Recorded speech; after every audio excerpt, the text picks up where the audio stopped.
Are you feeling stuck making minimum payments on your credit card debt? SaveWithConrad.com can help, and you don't need perfect credit or money out of your pocket to do this. NMLS number 65084, equal housing lender. Oh, and did I mention no house payments for 2 months? Get rid of your credit card debt and lower your monthly payments right now at SaveWithConrad.com. Hey, race fans, Hall of Famer Dale Waltrip here. You know, it's time to drop the green flag on another edition of Leaning Right and Turning Left with Sadler and the Senator, powered by Pace-O-Matic. So, hey, pull those belts tight one more time. Here's my buddy Hermie Sadler and Senator Bill Stanley. Boogity, boogity, boogity. Let's see what they have to say, boys and girls. I'm Virginia State Senator Bill Stanley, and I'm leaning right. And I'm former NASCAR driver and Fox Sports analyst Hermie Sadler from Emporia, Virginia, and I'm turning left. Senator, good morning. Good morning to you, Hermie. How are you? I'm great. I'm great. I'm great. I'm great. Methinks thou dost protest too much. I'm great. You got back from a vacay? Little vacay? Yeah, I had a couple days at the beach, last kind of hoorah of the summertime with the family. You know all about this. Very rare to get the entire family together, including kids and significant others. So we had a few days at the Outer Banks. It was a lot of fun. And everybody's back to work. We're getting ready for a wedding. Naomi's getting ready to go back to college. And, a lot of things going on in the petroleum business and things of that nature, as you well know. But welcome to another edition of Leaning Right and Turning Left with Sadler and the Senator. We're powered by Pace-O-Matic. Pace-O-Matic is more than an entertainment company. They're part of the community. They love to give back and help the communities grow and thrive. That's why Pace-O-Matic is a proud supporter of the Smart Racing Tour, this podcast, and Sadler Stanley Racing, because Pace-O-Matic believes in supporting the neighborhoods they work in. To learn more about Pace-O-Matic and the work they're doing in the communities, visit www.paceomatic.com. Well read. Yeah, we got a great sponsor. So for that, we're fortunate. You're in Emporia. I'm at the mothership, Emporia, and I'm at the mothership at Smith Mountain Lake of the Stanley Law Group, sitting in the historic conference room of the Holland Duncan House, built in 1798. So we're doing this kind of separated. I think we've been getting a little too, used to being in the same room. I like that better, but every show has to go on. And so this week, because you just got back from vacation and you made a political speech last night, I've got to drive to Portsmouth. I've got a bunch of motions to try. So we've got a bunch going on. So this week's podcast is going to be done kind of remotely, but we've been able to manage before, and we're missing our sidekick, Shep Moss. He's a little busy right now. He's got some new responsibilities. Is he in jail, or is he out of jail, or what was the verdict on that? My understanding is that he is not in jail. I had him go and talk to somebody who knows a little bit more about FOIA than I do. As I said in that podcast, they'd FOIA'd his documents. I got another question about FOIA for you in a few minutes. Okay. Remember, they were trying to find out who sent him the information that they were burning in that burn pile. Town documents, and the citizen whistleblower, and he wants to stand up and protect the citizen. So he went and got some good advice. I think he's going to do the right things and protect the whistleblower. And then, but he's got to work today at Boyd, and Boyd Chevrolet, I guess, is down in your area, right? And then Boyd Dodge, Southfield, Virginia, Jeep is where he is, and so we're always Dodge Ram. We're always very happy to have Shep. We don't have him this week, but we'll get him on. It works better, to be honest. It works better when we got three people talking, when we can all be in the same room, talking to each other from not only that, but from a production standpoint. It just makes more sense to do those things when we can all plan to be in the same room and do it, and bring in a guest over Zoom or whatever the case may be. But we'll have Shep back in the next a couple of weeks. We got a fun guest today. Yes, we do. I've said this to you on more than one occasion, that the biggest asset I have in my life these days are the great friends that I made along the way in this crazy life that I've lived. And I spent 25 years or more, probably over half my life, traveling on what I refer to as the NASCAR circus. whether it be racing, doing television, media, otherwise. And I've got a boatload of really, really good friends that even though I retired from TV back in 2019, I remain close with today. And one of those crazy son bitches is Michael Waltrip. Man, what a great guy. What a great interview. And what a great person. I mean, he's still an ambassador to NASCAR. He really is. And he's always happy. And, Yeah. he always brings that spark. You guys have always done a great job in the pits. I mean, that's got to be a tough job to begin with because you're dealing with the personalities right there on the ground at that moment. But I love when he goes through the lineup right there before they get started and just does this kind of random grid talking to walk. everybody. Yeah, that's hilarious. Yeah. And, But, he's Michael a great guy, is man. Happy to have him on. What stories he has, the brother to Hall of Famer Darrell Waltrip. Who does the opening to our show? Does the opening to our show? Yeah, he actually lived with Hall of Famer Richard Petty, drove for Hall of Famer Dale Earnhardt, and he'll share some tremendous stories about the day that he won the Daytona 500, the day that Dale Earnhardt passed away. So don't want to give all that away, but our featured guest in the second half of the day's podcast is Fox Sports' own and my good friend, the Michael Waltrip. You cannot miss it. It's great. It's going to be great. I can't wait. It's really exciting. And I will say, last week's guest, Sue Bell, that podcast is just being downloaded and downloaded. If you haven't heard it, go back to it. It's not just we talk about the Invigo Beagle Freedom process, but then we get the special smackdown ending in the doubleheader with Double J discussing the infamous last match with Ric Flair, his involvement. It's two great interviews, a lot of great fun in that podcast. If you haven't listened to it yet, listen to it. The guy that over at Camping World, he started listening to it, and he said it was hilarious. So it has to be funny if the salesman at Camping World at Roanoke, Aaron Arnold, says it's funny. So there you go. We just got more viewers. Everything's getting bigger. Make sure you recommend us to your friends. You can find us on all the major platforms. Tell your salesman at Camping World, because we'll get to it later today, but you are in the process of getting you another motor coach. I am. To go camp out and support Sadler Stanley Racing at Carteret County Speedway in a couple of weeks. But you tell your salesman at Camping World to make sure he's got his pencil sharp, because I communicate with Marcus Lemonis occasionally, often, and we might just see about getting Marcus on this show to talk about, great marketing mind, great businessman. He's done so much for motorsports and other people that are in need. Great use of social media, those kind of things. But we will also get him to potentially peel the onion back a little bit on this deal you got from Camping World. So that might be a good thing. Make sure your salesman knows that we may have, the hammer come in and actually give his, after the deal's done and the coaches paid for and, the family's loaded up and dogs are shedding hair in it and all that we may go back and revisit the numbers. Yes. From Marcus Lemonis. So we'll see. That would be a lot of fun. Aaron is a great salesman. We immediately clicked with him, my wife and I and my family.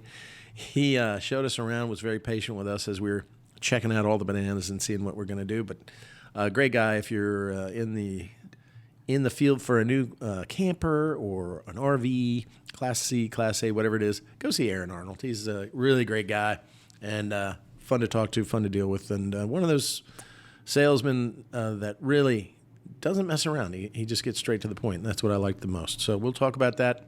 My reason, what? As I asked you to, or as I advised you to, did you test drive the unit before you signed on a dotted line? No. Okay. Well, so why? Okay. All right, so let's just talk about this now. I mean, we're already talking about it. To come back would be kind of silly at this point.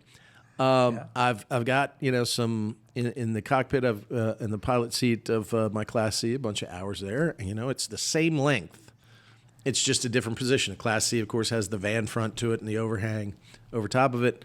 No problem then. You have a problem. You have a Class A. No problem. And it's kind of similar to this one. It sits up higher. How many feet is yours? I think 28. Okay, mine's 30. The one I'm buying is 30. Okay, you got me. You got me. It means the shitter's Pull big. your wanker out. You got me by 2 feet. No, well, Okay. It's the same. I wanted the same kind of length because I was used to driving that. But what kind of tips do you have for me? I mean, what's the difference? You've had Class C's now. Let me just and look. I say this I drove my bus a long time when I had a 45, 48 footer, like a full bus chassis. I actually enjoyed traveling and driving at times. Although a lot of times I had a driver too. We would alternate, things of that nature. But Senator, I say these things with the utmost respect. You're a very talented individual when it comes to legislating. You're used to be my attorney, now you're my wife's attorney. Right. So I'm but smart. You're still very talented in that way. But one area that you have not shown a lot of promise to me is your ability to drive. And I'm not even talking about motorhomes. I mean, you white knuckle your passenger car going down the interstate. I mean, look, we did an event in Charlottesville a couple of weeks ago. You and I went up and spoke to a room full of small business owners. Mm-hmm. And we updated them on our crusade that we do daily. Right. Fighting for small business against government overreach. It was a great day. Great crowd. But, you were in a hurry to get back to Richmond. You had things to tend to in Richmond. So you left about 30 minutes before I did. Yes. Coming back to Richmond. And I ended up passing you on 64 before we even got to Richmond. And you were running in maybe a 65 mile an hour speed zone. You were running about 14 miles an hour. So, and by the way, for the listeners, he gave me the bird as he passed me by. Okay, A double shot bird. me the double bird, and and I thought that was funny. so I'm just, But slow driving look, is probably you the hallmark of good Class You- A driving. you're not letting me finish my point, Senator. Then I'll give you the floor to respond. Okay. You struggle driving a street car. This is my version, and you give me your. You struggle to drive not even a full-size street car. Okay, that's just my opinion, my view from what I see. You also, the motorhome that you have now, or that you are trading in as a Class C, sits much lower. It sits much like a passenger vehicle as far as the line of sight. When you're driving and cars and vehicles are passing you and you're looking behind, you sit down low like you would on a passenger vehicle. Right. Well, you got that vehicle stuck in your own yard the first day you brought it home. In the mud. Okay, but still, I mean, you got it stuck. That's a true story. Okay, first day.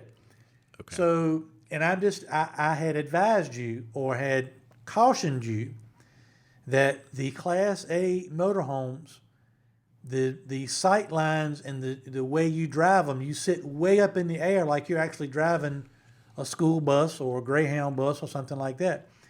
And I just have concerns Like what? about Now, obviously, I'm going to that drive I might be on the slowly. road that I might be on the road the same time you are driving this new motorhome.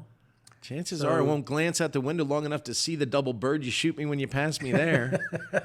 I mean, okay, when it comes to motor coaches, the first time I drove it, we went to Southern National, and Hermie takes a picture of himself He's in like, his motor oh coach. man, the wind, I got a crosswind 3 miles an hour. I don't know what I'm going to do. So he takes a picture of himself in the driver's seat of his Class A motor coach, like up on the wheel with a shocked face. It's a funny picture. And he sends it to me, and I'm like, not funny. Not really funny, because my wife had sent him a picture of me driving, and I looked a little intense. But, Anybody has seen the pictures, anybody who saw the pictures of us at North Wilkesboro and other places, they know, you're well tanned, some people.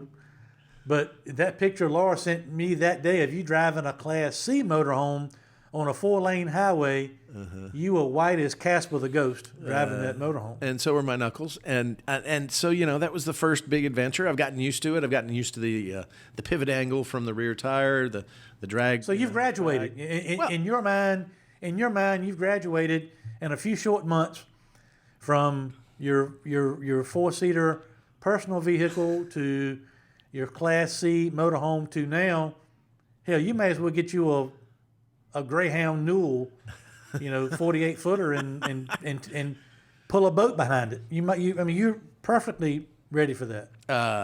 No, but see, so are you gonna pull a vehicle behind your motorhome? hell no, never, no. I'm gonna be in the right-hand lane. I can see it now. What happened? Well, we jackknife right here on Interstate 81. Not happening. I'm gonna drive that thing Leaving carefully. the driveway. I mean, look, it's a Thor Ace, which is, they say, combines the best of an A and a C together in terms of suspension. It doesn't drive itself, though, Senator. We're not there yet. So what would your tip be? I mean, all right, so you drive a coach. My just like tip would have been, like I told you before. Stick with the C. Look, you have a hard time taking advice. I get it. You're a strong-willed person. You're very good about that.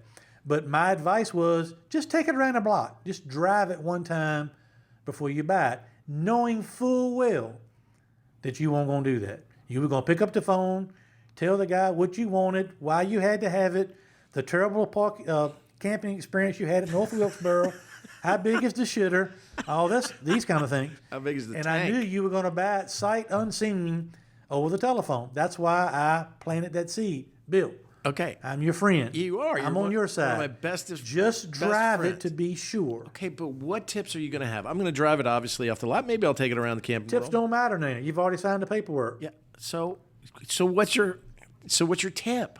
I mean, so Be you careful. Thanks. That's Be careful. Brilliant. Be careful. And look, start genius, out I with the will be. flashers on. Get on the highway. People are going to laugh at you, honk the horn at you. Get in the right lane. You can bump this one up to 18, 19 miles an hour. Put the flashers on.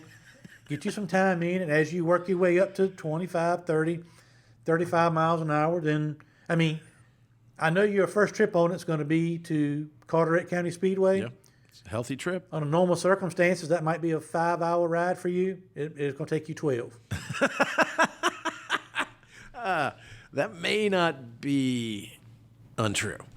Yeah. Okay. So I'm getting great advice from you. Be careful. Great. I mean, is there anything about the swing or the pivot points? Anything you need to do? I mean, it is kind of like, you're more. It's not straight. When the coach gets loose to the left, you turn the wheel to the right.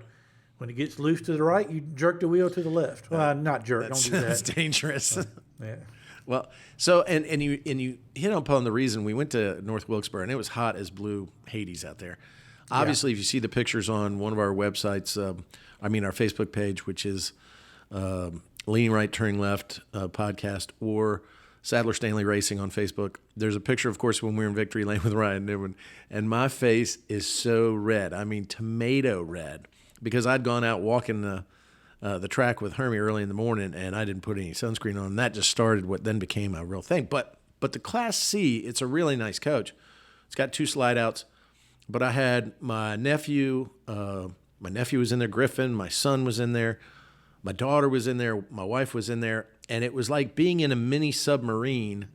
And the air conditioning was dogs. one air conditioning. Oh, and 2 dogs. And in one air conditioning unit with a bunch of sweaty small people. And it was like a galley. And I was just like, if we're going to do this long term, I want something bigger. And so across the way was Hermie's coach. And Hermie has a Winnebago, very nice. And it's open, it's more spacey, it's more, you can move around. You don't have to wait for somebody to come and get into the corner and let them pass. It's not like a submarine. So I just went out and looked, and I found not a used one, but a brand new one at the right price. Got them to kind of give me a better price on the trade-in of my Class C, and this is where I am because I want to do that because we enjoy the camping experience. I think it's something we all are getting into pretty well, but we want to make it sure that everybody has their own space, not just, everybody's piled in. All right, one last thing, then we'll move on. All The right. one you traded in is how long? 30.5 feet. The new one you bought is how long? 29 feet. Okay. So the reason mine appeared to have more room is because I was in it by myself. You can open up the slide outs on this new one you got, and you put the wife and kids and their friends and the dogs in there, and you're gonna be just as irritated as you were with the last one. All right. Well, this has. I hope I'm wrong. This has 2 air conditionings, one in the front, one in the back. There was a problem, with some airflow, and it was hot. None of the problems that I saw that week had anything to do with the air conditioning.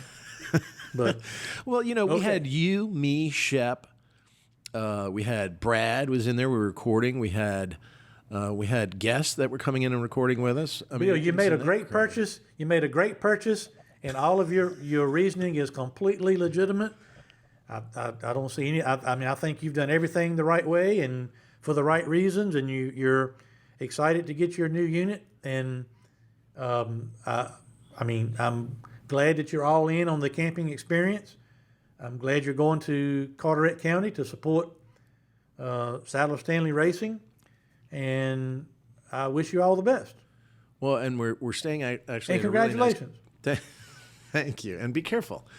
We're staying at like a campground that's right up against the beach, so we decided to make it a vacation for our kids. And have you got somebody else going with you that can actually bag the camper into the camping site? You have to back the camper in?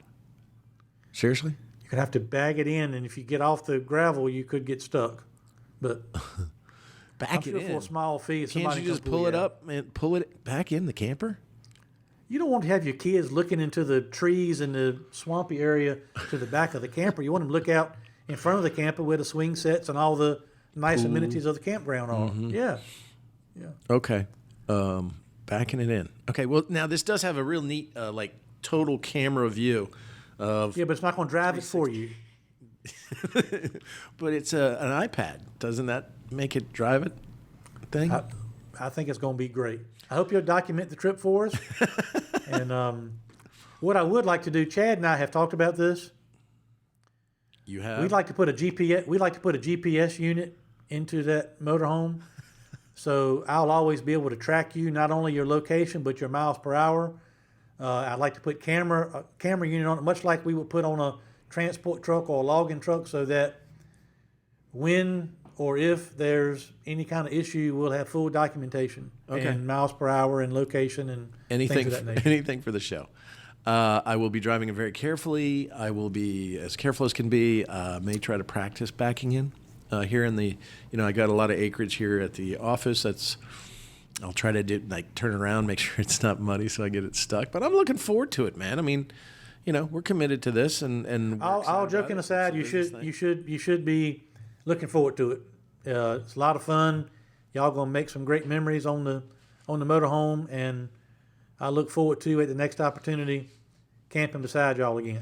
So Brad gives me this picture on his phone. It's a T-shirt, and it has this truck and a camper kind of design on it. It says, "Sorry for what I said when we were backing up the camper." So you think I'm going to probably say that to my wife, huh? Okay, well, we'll see, and I will document the adventure, and we'll do. You're planning on coming down to Carteret, aren't we? We've got that race coming up, or Memorial Day weekend. Yeah, I'm certainly not going to camp for the week, but I'm going to come down for the day. Labor Day weekend, Carteret Speedway, Smart Series gets back on track for the last final run. Now that Bowman Gray is finished, this is the series, and so you can watch it on Flow, and you maybe see my motor coach on Flow. All right, so give us a leaning right sponsor and a leaning right moment to chat on here before we get to turning left and then to Michael Waltrip. And thanks for the tips, by the way, for your brother over here on how to drive a Class A. Be careful. So, ladies and gentlemen, leaning right moment, of course, is always brought to you by Tom Graziano and the Charlie's Waterfront Cafe in Farmville, Virginia. The Tasting Cellar, which is down below it, right next to the Greenfront Furniture Outlet store. It's not an outlet. It's basically a warehouse, but everybody goes there. If you've got kids at Hampton, Sydney, or Longwood, when you're taking them back to school, man, go get yourself a good meal or a cocktail. You earned it. You deserve it. You're dropping off your kid. You're about to get freedom. You're an empty nester. You need something good to eat. And Charlie's Waterfront Cafe will provide it to you. Try one of their scrumptious desserts made in their own bakery. Tom Graziano loves his bakery, takes care of his bakery. All the major restaurants throughout Richmond and the area order from his bakery because they are just so delectably good. So, Charlie's Waterfront Cafe, proud sponsor of the Leaning Right Moment. So, actually, what you got? I got, I'm doing some Virginia stuff. We've talked about left lunacy. We've talked about some ridiculous stuff. There's still ridiculous stuff going on right now, but I thought, we just had a day ago, Governor Youngkin went down to Petersburg, and he promised he would do this. And I think what we're seeing is he is still the governor of Virginia. He may be going to other states and giving speeches on how we can, get the red wave in other states that may have been blue or kind of purpley. But what he demonstrated was keeping promises. And so he has created a partnership for Petersburg. Petersburg, Virginia, for those who are not here in the Commonwealth of Virginia, is a distressed city. In fact, it was bankrupt. Just a couple of years ago, we had to send in from the Commonwealth of Virginia receivers to do their accounting. There was problems in the Treasurer's Department. And they've been fighting to rectify all these issues. It used to be one of the great gilded cities. I think it's still a great city in the Commonwealth. But because with NAFTA and CAFTA, just like in Southside Virginia and Martinsville, all of our jobs went overseas. Our manufacturing jobs went overseas to China. Government said that was good for us, and what it did was create an internal collapse in our communities. And Petersburg is one of those that has suffered from it. Suffers from crumbling schools, high addiction rates, lower graduation rates than other places in the Commonwealth of Virginia. A lot of those things have affected Petersburg and other areas like Martinsville and even Bristol, of those things. And so the governor has taken it upon himself to make a partnership with Petersburg. And so what he's done is he has outlined his administration on his own, not through any legislation, 6 objective areas with 42 sub-objectives underneath them, involving 61 groups, public activism, crossing political lines, evangelical groups, churches, civic bodies, to come together and revitalize Petersburg.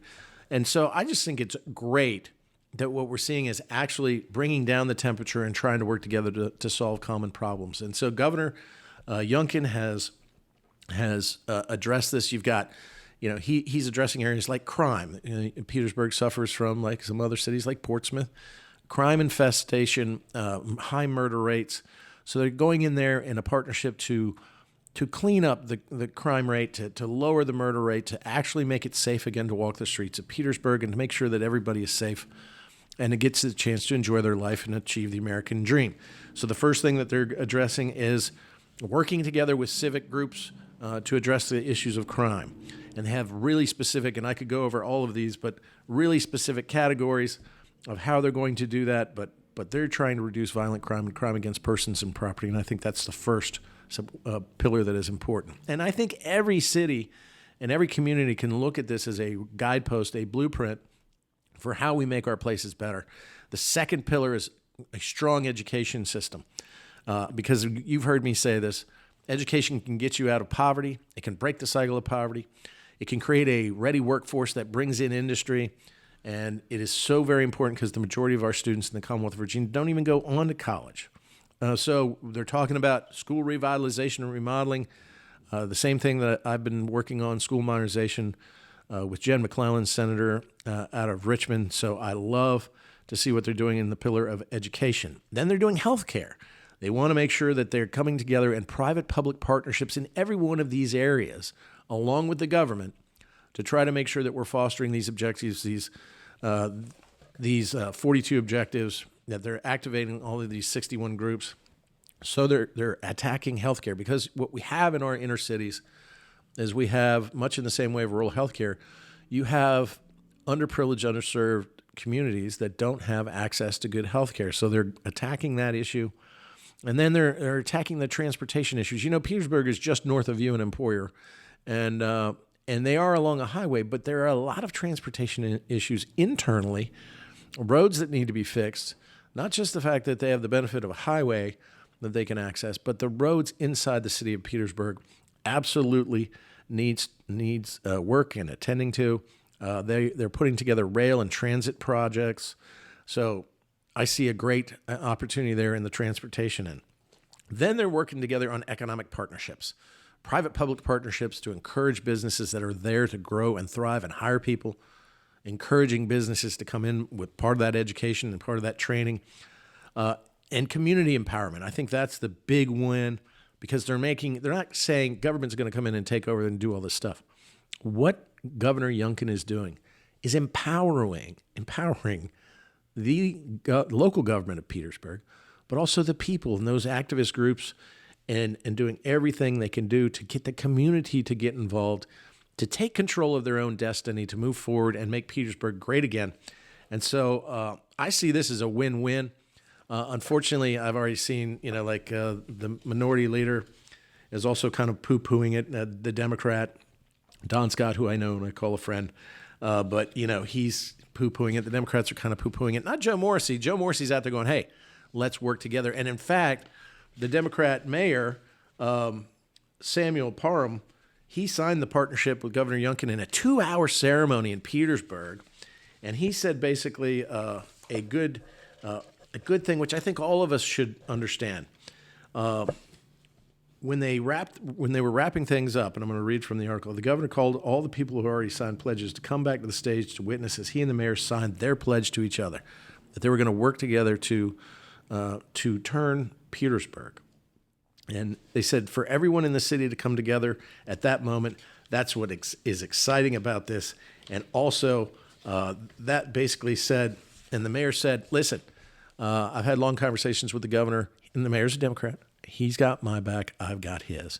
That's the kind of bipartisanship that we should be doing. We should find that commonality, rebuild communities, find out what we may have different objectives, liberal Democrat and conservative Republican, but we should all care about the children of Petersburg and all the families and helping them break the cycle of poverty, because that is one of my main concerns, because in rural areas like mine and inner cities like Martinsville and Danville, we've got those problems. We have more in common. Inner cities have more in common with the rural areas than they do with Northern Virginia and the more affluent areas, or Hampton Roads, Virginia Beach. Those guys have identifications, but the cities like Petersburg, Martinsville, and the areas like Franklin County, Bedford County, we have the same problems, and we can work together if we come together, put down our partisan swords, and do the right thing. So hats off to Governor Youngkin.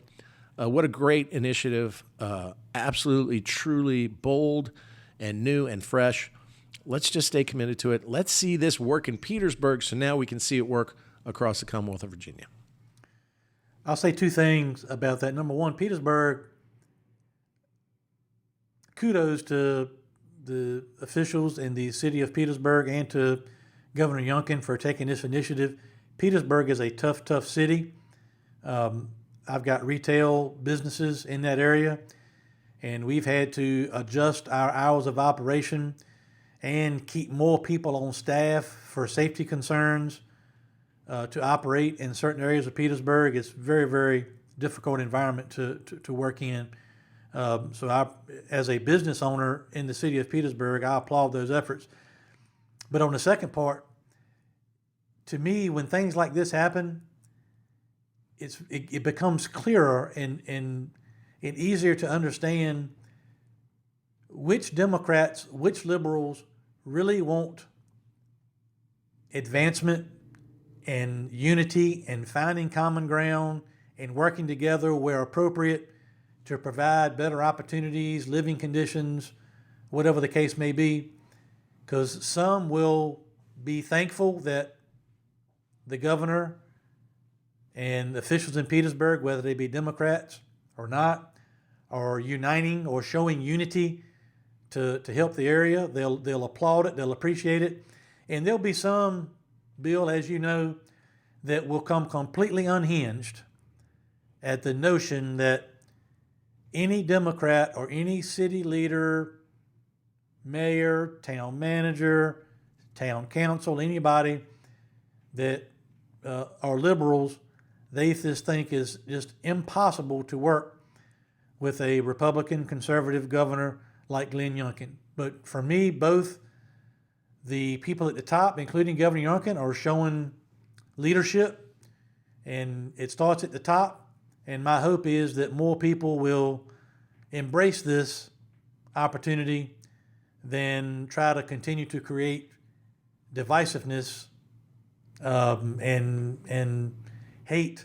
That's a strong word, but that's really what it is, between different ideologies. So my compliments, my applause, my appreciation. As I said, I've got a couple of business retail outlets in the city of Petersburg, and that town needs some positive vibes, positive energy, and some things to look forward to. So I appreciate everybody involved taking those steps. Yeah, and what you just hit on I'm looking at some of these articles that it's gotten a lot of play in the Washington Post. LaCharisse Aird, who was a delegate, was defeated by A.C. Cardoza, a great delegate. He's awesome. I love him to death. She's challenging Joe Morrissey, who was there, and said, okay, let's work on this partnership. Let's put down our partisan swords and let's get to work. So, rather than say, hey, man, this is great. This is really good. Her quote was about Youngkin. Quote, he has spent his first year in office pitting white against black because it's been politically advantageous, Aird said. I just hope his new national ambitions aren't the reason he's now seeking out one of the blackest localities in the Commonwealth. What the hell is that do for trying to solve problems? See, it's always just like you said. There's always got to be some division or something. I don't trust what you're doing. Here you've got the mayor who says, look, they've got a special bond. They hit it off. They're working together. Why can't we all just do that? I mean, we did it with the Beagles and in Vigo. Why? Because maybe the Democrat agenda and the way that they've managed Petersburg or mismanaged Petersburg, to be exact, before this, might come to light, that people might say there's a different alternative, creating opportunity, empowering communities and the people that work in them to change their fortunes and to change their futures. Because you know what that does? That empowers the person over top of the government. The governor and the government through this program creates opportunities, but leaves the rest up to the people. Democrats don't like that. They find that to be scary because then, they can't dictate things. Well, when they dictate things, and we've seen it because all of our major cities, most every single one in Virginia and a lot through the nation, are ruled by Democrats. And they have the highest crime rate. They have the lowest graduation rates. We've seen proficiency rates in the SOLs go down, and especially in those areas. And here comes a Republican governor. I mean, they have to make sure that he's white, he's Republican. They have a Republican governor say, hey, man, let's empower this community. Let's change our fortunes and futures. And they go, well, maybe he's doing this because he's on a national bent, and he's been pitting blacks against whites for a political advantage thus far in his in his governorship. I don't know where that comes from. She wasn't here for this last session because she got defeated. But, and I know LaCharisse, and I don't have any problem with her, talking. But so lab schools, that's pitting blacks against white. That was an initiative that Governor Youngkin put forward majorly, and it had a central focus to the historically black colleges and universities, the HBCUs. How was that pitting? I don't know what Governor Youngkin did, because I was there since his inauguration, did to pit black against white. But you got to say that. I mean, why not just say, hey, you know what? Even if you're like, it's a wait and see. We'll see what happens. We'll see if he's really committed. But to bring race into it, to bring, these social issues, when in fact, if we just put down the differences. There's going to be a lot of people. There's going to be a lot of people that do not want to see progress. It does not fit their narrative. They don't want the optics showing through that Republicans and Democrats on certain topics for the betterment of people in certain communities can work together. They want to keep it. They want to hold everybody back. They want everybody to have that same mindset that they have. And I applaud everybody involved for. Governor Youngkin has paid, at least outwardly, no attention to any of those things. He's gone and, surprise, surprise, has done his best to do what he said he was going to do when he was campaigning. Yeah. And I hope he'll continue to do that. One of the greatest quotes he gave that day, yesterday at the rollout, I think perfectly states what conservatives believe. And he said, quote, I do not believe that government should fix everything, but I hold firmly to the responsibility of a public servant to be a catalyst, a full partner to empower, to uplift, to provide alternative solutions. That's the role, the true good role of government. Now, of course, Don Scott, I mentioned him earlier, he said, I'm glad at least that Governor Youngkin recognizes that government can work to bring people together to solve problems. Well, when you have too much of the government directing those problems, like I said, what do you have? You have the failures. of these inner cities. So God bless Petersburg. God bless the people of Petersburg to take control of their own destinies for not just themselves. They owe it to the children. And you've heard me say this on this podcast. Our greatest natural resource in the Commonwealth of Virginia is our children. We owe it to them to leave them with something that's better, more free, there's more opportunity, more ability to live safely and to achieve the dreams that they have for themselves and to be left alone from government rather than been interfered with or directed in their lives in government as we've seen, unfortunately, unfolding both here in the Commonwealth of Virginia in our distressed cities and also in the nation. It's just something that has to be done. We've got to do something differently because otherwise we're just going to tear each other apart. And it just seems like to me, Democrats haven't gotten on the playbook yet. They still want to pick, poke, and blame. We want to find solutions. I commend our governor, our Lieutenant Governor Winsome Sears, Jason Miyares, who's going to be helping in the enforcement and making the community safer effort. They're out doing something. They're not talking. I see a lot of talk on the Dem side. Don't see a lot of action. Hope they keep up the fight, because that is really a fight to overcome the narrative that a lot of people on the left and the liberals want to push, and so and they'll continue to push. Think it can be a blueprint for the rest of the state, and if it works in the state, it can transfer to other states. So I agree. I hope it works, and I hope everybody stays the course. It's going to take some dedication. It's going to take, again, not getting into our political corners. We've seen it. It can happen, and good things can result from it. So please, I agree. If you're in Petersburg, work together. That great city needs to rise again. Yes, sir. I go along with all of that. So that's my leaning right moment, brought to you by Charlie's Waterfront Cafe. But very happy to see good positive news in Virginia. I had somewhat of a leaning right moment last night. Oh, yeah? Tell me about it. I decided to go, I have yet to make any public announcements officially about any political aspirations. We've talked about it numerous times on this podcast about the new 17th senatorial district that the Commonwealth of Virginia will elect someone to fill that seat in November of 2023.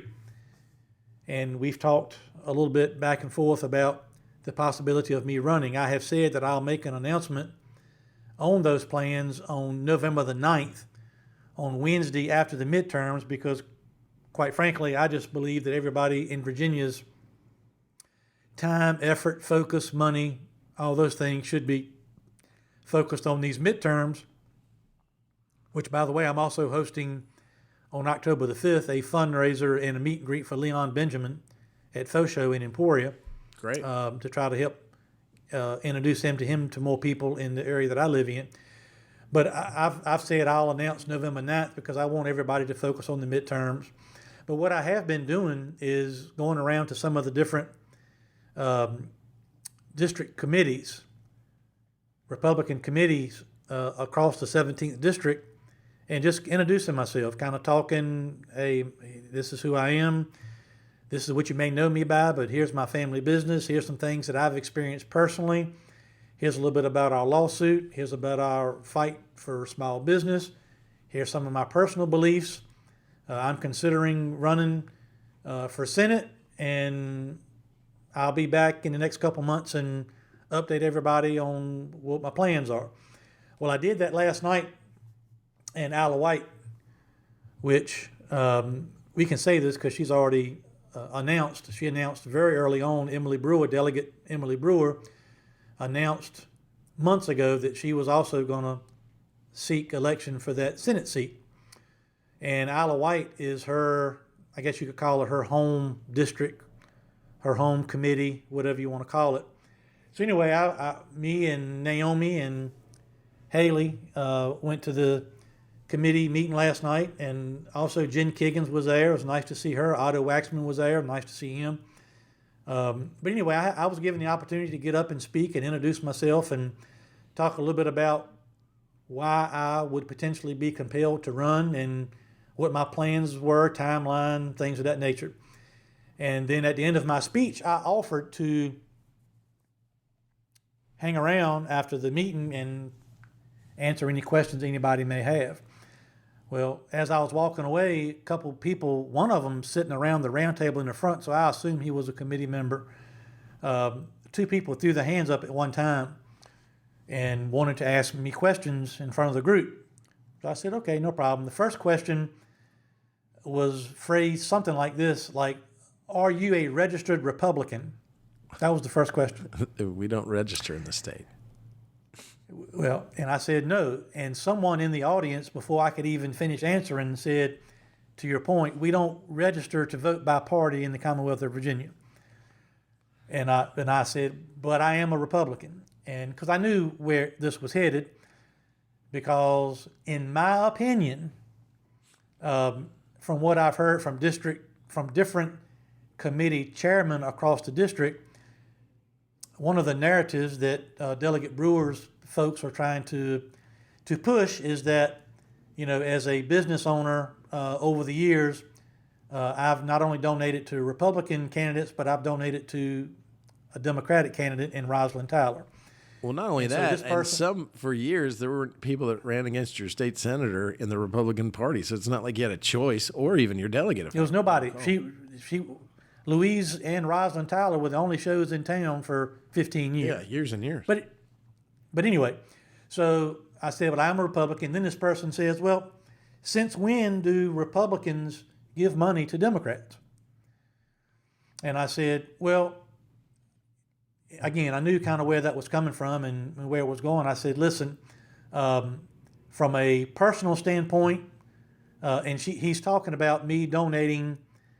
In the last election cycle, I chose personally to support Otto Waxman because I felt strongly that if he could get elected, the way he would govern and his policies would certainly be beneficial to not only small businesses, but middle to lower income families and people that I deal with on a daily basis in my everyday life. I felt like we needed somebody like Otto, and I thought he would be a big help.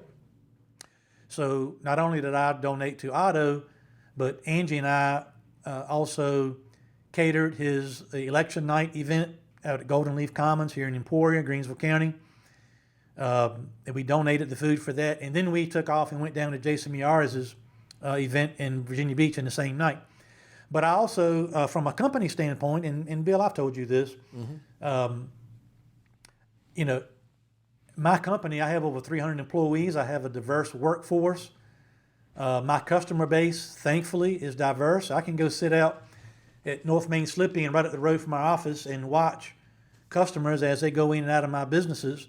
And we have a lot of support from this area, from this community, from blacks, whites, lower income, middle income, high. And, the reason why we are successful in business in this area is because we get a lot of support from this community at large, and we in turn try to return that support to the community at large. I made a decision, or the reason why we would have chosen in that case to support Otto Waxman and Rosalind Tyler, because I didn't feel like it was right for me to promote someone who maybe I more personally believed in how they would govern, but try to squash or not have a voice that maybe some of my employees or some of my customers wanted to hear.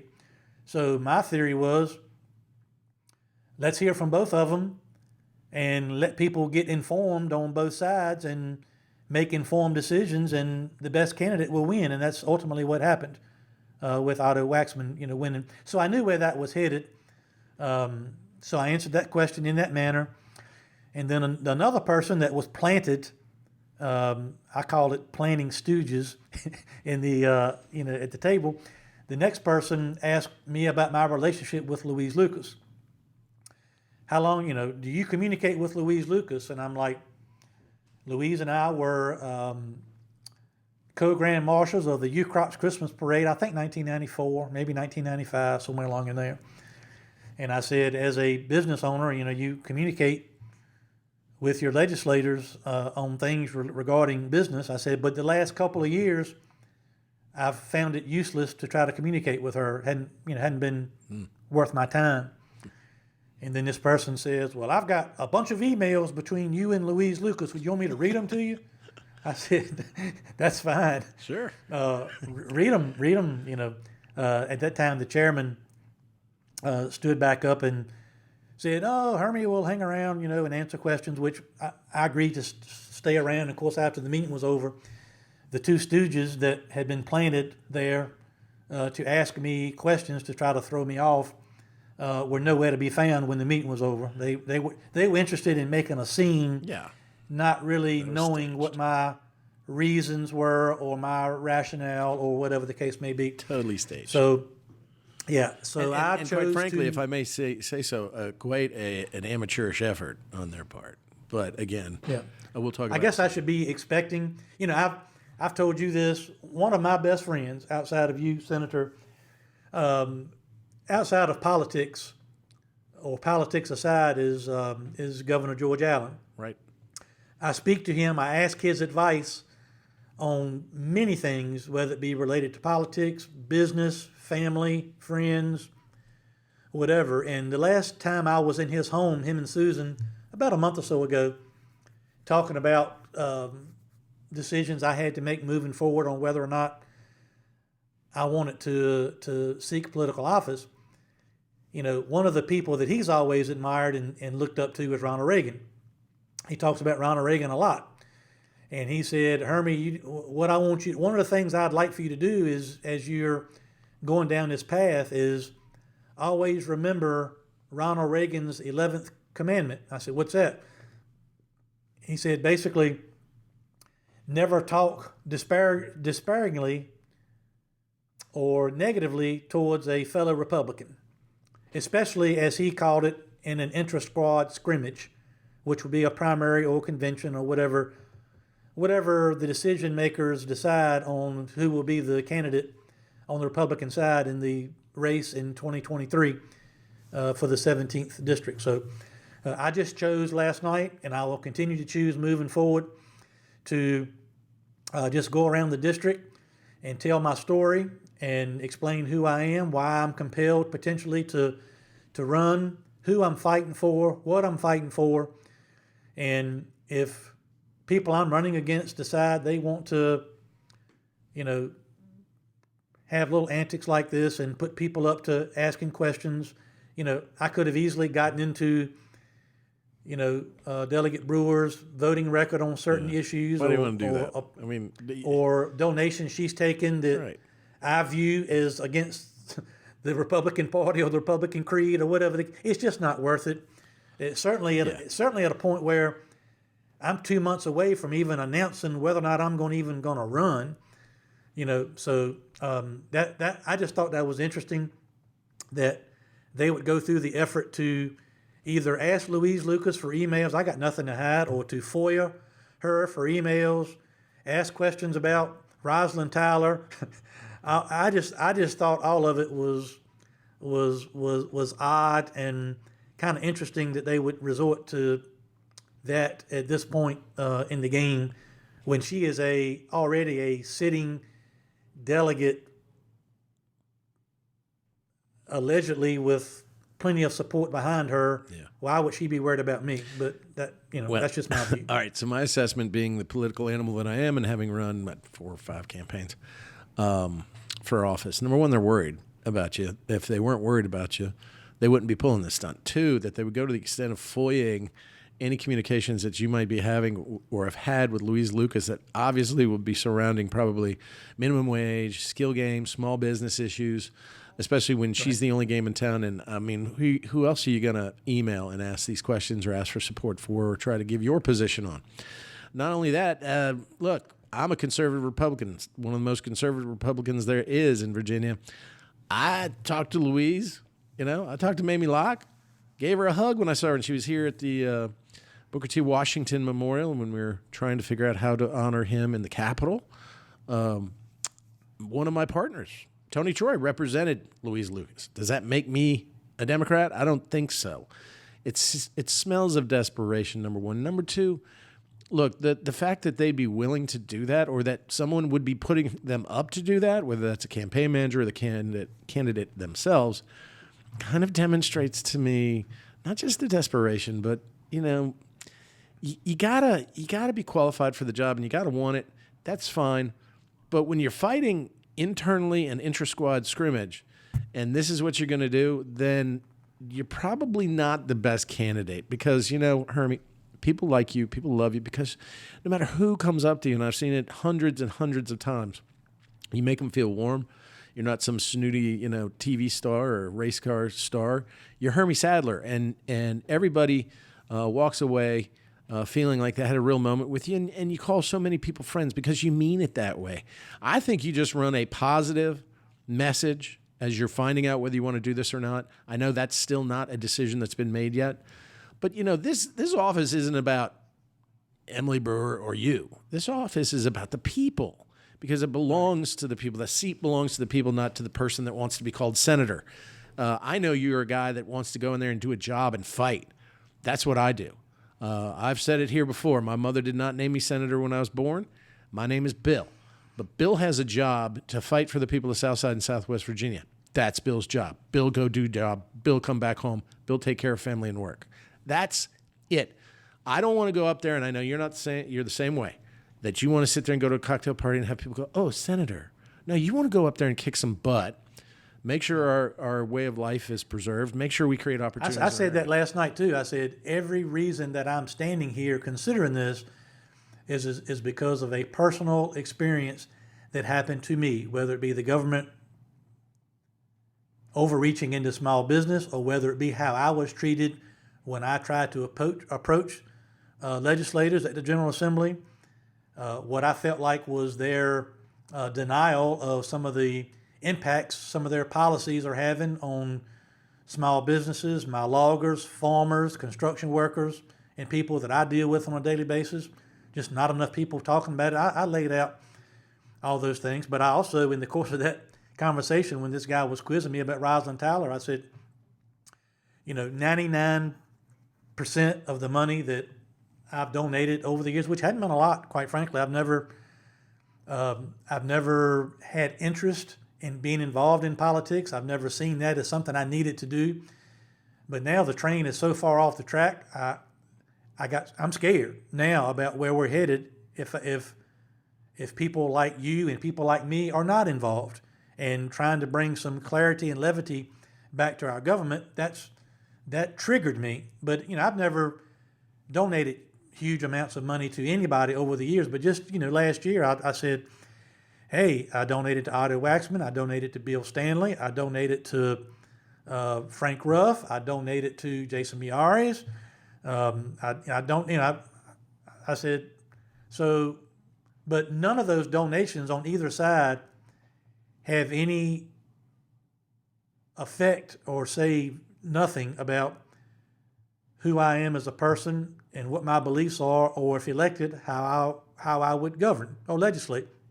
So it was a little bit of a show last night at Isle of Wight, but I will say, Bill, that after the meeting was over, I had several, including 2 committee members that were sitting up at the front, come back and speak, shake hands, have 5-10-minute conversations, and they both told me they planned to vote for me if I ran, and they appreciated me being there. So that I appreciated.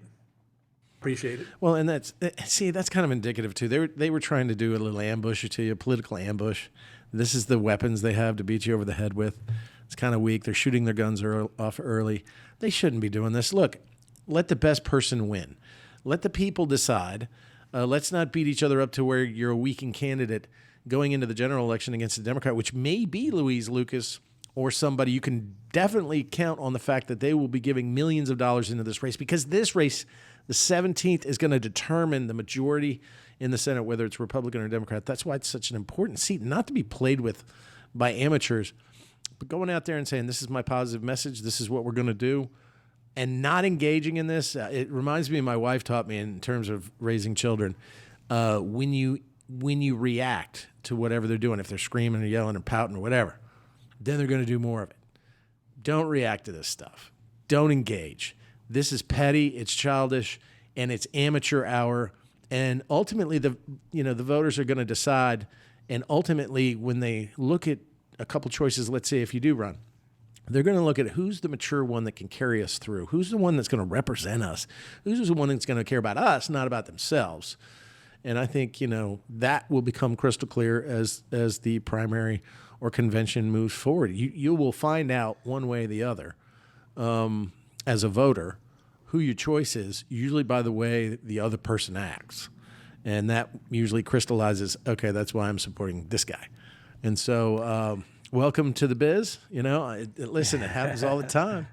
I know when I ran first time, it was a crowded field in a firehouse primary. Every speech I said, because I might have been the front runner, and so people would attack, and then I'm not here to attack. I like every single one of you guys. In fact, I became good friends with them, and I hired one to be my legislative aide after all that. I'm not here to do that. That just doesn't do anything for us. And, I'm here to represent the people, and that's really what the job is. It's really what the job is. And so as long as you keep focused on that, you'll be fine. Yeah. I'll say this. If the goal was to dissuade me in any way, that didn't work. Yeah. So, and that's probably what they were trying to do. Don't be they're saying, well, politics is a blood sport. It's a bare knuckle brawl. Well, okay. Well, you're bringing emails. They should try to be one of 5 people trying to land a $20 million sponsor for a NASCAR team. Right. That's when the backstabbing starts. So, right. But I would just say this: I will continue to make visits at locations across this newly drawn 17th senatorial district. I will continue to go out, introduce myself, talk a little bit about why I'm there, what my beliefs are, what I have seen in my dealings with the government, and what I'm fighting for and why. And to your point, ultimately, they'll be the ones making the decisions on who they prefer to having them represent them potentially in Richmond in November of 2023. It's people's seat, and it's going to be tough because it's almost split right down the middle. A little advantage to Democrats, and I think you'd get a lot of people in areas that traditionally would be Democrat voters automatically who would, because they know you and the business that you do in Emporia and the other places, South Heel, that would it goes back to me, who you are, not party you are. Yeah, you and I have had these conversations in the past. To me, it's also a sign of not enough people in Richmond that operate small businesses and are obligated to hundreds of people making a payroll every week and running businesses and paying bills and doing that kind of thing, because some of those people that maybe set those people up to ask those questions, as a business owner, you have to communicate with legislators and politicians on different topics that affect your district or your business, regardless of your political affiliation. So I just thought it was interesting, a little bit funny, those kind of things. But I expect more of that as we go along. But my plan is the same. Take the high road. Ultimately, to let people decide what they want. Kill them with kindness. I mean, just Brad and I were having a little offline conversation because I almost, got into that. And I was going to, I was like, it doesn't make sense because this person does this, but this. And then Brad reminded me, then you're just feeding the narrative that they're trying to put forward, which is being negative. And thank you, Chad. It was like confessional here on podcast. Yeah, almost makes up for the laptop snafu. Would I got to buy you a new laptop to do this thing so we can record? Try on yours. Oh, no, we're not trying it on mine. So anyway. We just got to get him a mileage configuration to drive back and forth to work. Stop with the mileage unionization. Hey, look, we on turning left, I was going to talk about, Carteret coming up and the motorhome. We already did all that, and I don't want to rehash all that because I think it made you mad. It did not make me mad. It's just, but I'm expecting some true tips, some driving tips from a NASCAR driver, a Class A driver. I do want to talk a little bit about Watkins. I do want to talk about the races at Watkins Glen this past weekend. But before we get to that, I will say that Hermie's Turning Left moment is sponsored by Laura Stanley and Vista Installations. And guess what? The tagline has not changed. It is, Laura has been running a successful window and door installation company and babysitting politicians for over 12 years. She's going to be Great sponsor for the podcast. She's going to be babysitting this one as we drive to Carteret. See, and actually the Class A has a little. She's going to be driving before you get out of the town limits. She doesn't want to. She's going to be driving. She doesn't want to, but I'm looking forward to driving with her. But yeah, and I'm sure she will point out all of my flaws, just as you have. So, hey, did you watch the Watkins Glen race on Sunday? I did. Watkins Glen's one of the few road courses that I actually like. I like to watch because it's still racy. It's not, necessarily all spread out like that. There's a lot of good action in it. It's my favorite road course ever. It's so fast. Some fast corners left and right. A bunch of elevation changes. Really fun road course to drive. But ultimately, the race came down to a restart with a handful of laps to go. Chase Elliott was, and the friends of my old buddy Eddie Montgomery Gentry, lonely and gone. Yeah. And the caution comes out. They do a restart. Chase takes the outside lane, which the leaders had done all day. But on the last restart, Kyle Larson is on the inside. He gets a tremendous push from A.J. Allmendinger heading down into turn one. Ultimately, gets in there hot, locks up the right front tire, knocks Chase up the racetrack, gets by, goes to victory lane, wins the race. Your thoughts? Well, the question is, was he driving too hard? Was he being a little Chastain-y?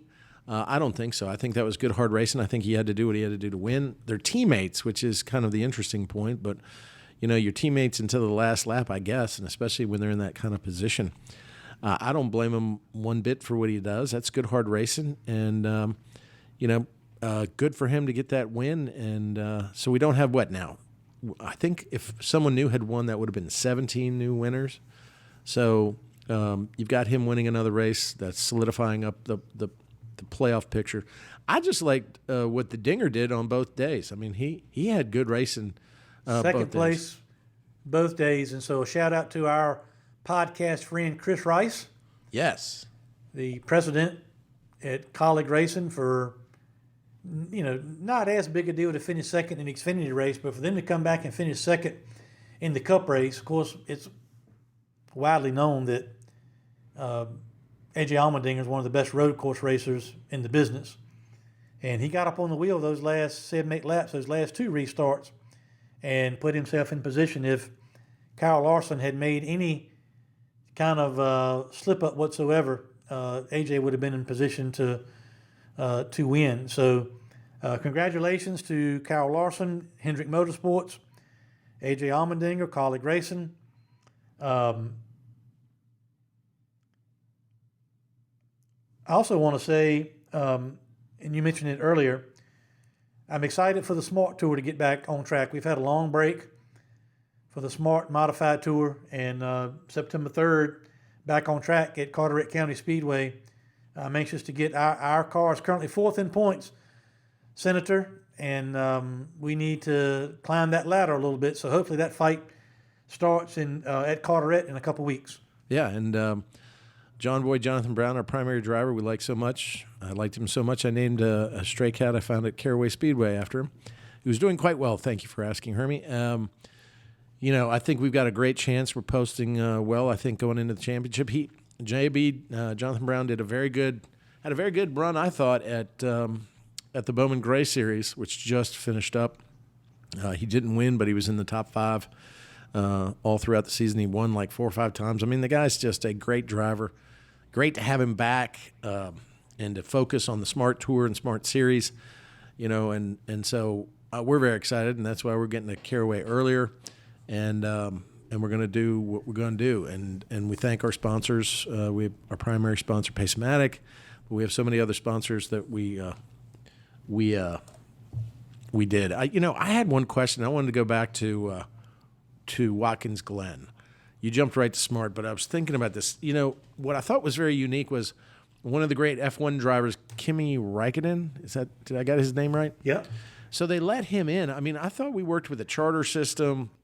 I think it was Trackhouse Racing. Justin Marks got him in a seat. He calls it like the Project 91 or the Project 93. What's going on there? Because, it's hard to get a ride in NASCAR I can only imagine with NASCAR's strict rules, he didn't get much practice time before, actually the event started into getting behind the wheel and take a couple laps at Watkins Glen. What's going on there, and is it good for racing? Sure. First of all, he's one of the best race car drivers, much less road racers in the world, has been for a long time. He ran a truck series race at Charlotte back when I was doing TV many, many years ago. And I know very little about whether or not Trackhouse had a charter for him or what it was or whatever, but I do know that he tested last week in that car over at VIR in Danville. They went over, took the whole team over, got him acclimated to the car and those kind of things to prepare him for the race. And I know he did not finish. He had some issues, did not finish, but I think had he not had those issues, he was certainly capable of running in the top 10 in that race, which is very hard to do on a one-off type deal like that. But it's always good, in my view, to bring in drivers like that from other walks of life and other types of racing, because ultimately you're going to bring in some new eyeballs. There's going to be some people that were Kimi Räikkönen fans, F1 fans, things of that nature that will be watching that race for him that are not typically NASCAR fans. And you hope if 10 people watch the race, maybe 5 of them saw enough and like what they saw as far as that type of racing that they'll continue to watch the sport moving forward. So that wasn't any kind of publicity stunt, or that was a situation where they went with the intentions of, having a top 5, top 10 run, and if things fall your way, have a shot to win. Didn't work out that way, but he certainly showed that he was capable of competing with and getting the job done on a road course with the best drivers in the world. Yeah, he qualified in the top 10. I think he qualified 8th. He had a spin out or something and ended up with a DNF. But it was, it's always interesting to me because it's so competitive now. You've been talking on this podcast before that, maybe 50, 60 cars in the old system used to show up and only 40 some odd would qualify, 42, 43 for a race. And that was hard, to do. Now they've kind of locked into this system by which they have these charters, almost giving franchise rights to the race car owners, creating, as you said, which is a great move. Yeah, great move, by the way. Creating value. So I guess then Justin Marks has to use one of his existing cars and charters to make this program happy and happen. But is this some working together with NASCAR and the race car owners to try to bring F1 drivers in that bring more eyeballs, as you said, to it? Is it kind of... That's simply a Trackhouse deal that Kimi had a sponsor, brought it to a team, wanted to ride. Trackhouse put the deal together to race. No collusion, no partnership, no... NASCAR is not involved in anything that I've ever been involved in, getting involved in who drives whose car on an owner standpoint. But getting back to your deal about the charter, and you're getting ready to experience this as co-owner of Sadler Stanley Racing. I experienced this as owner of my own teams back in the early to mid 2000s. Racing stuff, once you buy it, it immediately depreciates 70, 80 cents on the dollar. So what you had before the charter system, you had people like Rick Hendrick, Jack Roush, Joe Gibbs, Roger Penske, people like this that had millions of dollars tied up in equipment that if Bill Stanley, hit the lottery one day and decided he wanted to get into racing and Rick Hendrick wanted to get out, what leverage does Rick Hendrick have to create cash value for the investment, the 20, 30, 40-year investment he's made into NASCAR racing? Because Bill can offer Rick 20 cents on the dollar for all his equipment. Rick's probably not going to want to take that. If not, you can just go buy your own stuff, hire a good driver if you got a sponsor, and show up and compete. There was no really anything that encouraged new people to come into the sport and invest millions of dollars if you didn't have something that was worth millions of dollars. And this charter system, getting back to Trackhouse and Justin Marks, and he's just done a incredible job with his race team. Yes. But when it's all said and done, when it comes down to brass tacks, it's not his race cars and engines and parts and equipment that have value. It's that charter that he's got, like a franchise in the NBA, Major League Baseball, whatever. So they finally came up with a system that was going to encourage people to invest in their teams and in their sport, buying cars, equipment, invest in people, infrastructure, whatever it is, because when the day comes, and it will come for everybody at some point, I'm glad to see Justin Marks, people like that get into the sport, and Brad Keselowski as an owner.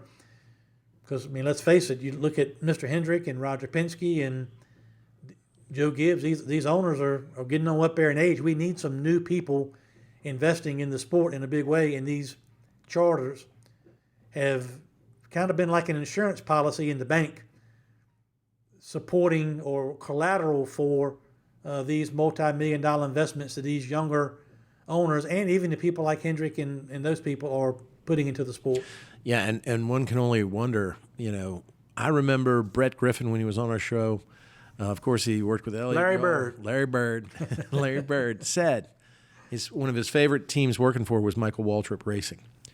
And for some reason, and you've even talked about it too when it came to sponsorship and making races, especially when he started out in the Toyota dealership. He said Michael Waltrip brought all this energy, all this great energy to that race team, but it wasn't successful, and probably because in the same way that you just said, there was no value to the team whatsoever other than how you did on the racetrack. There was no, charter that is now you buy it at $1 million. Now it's somewhere near $22 million.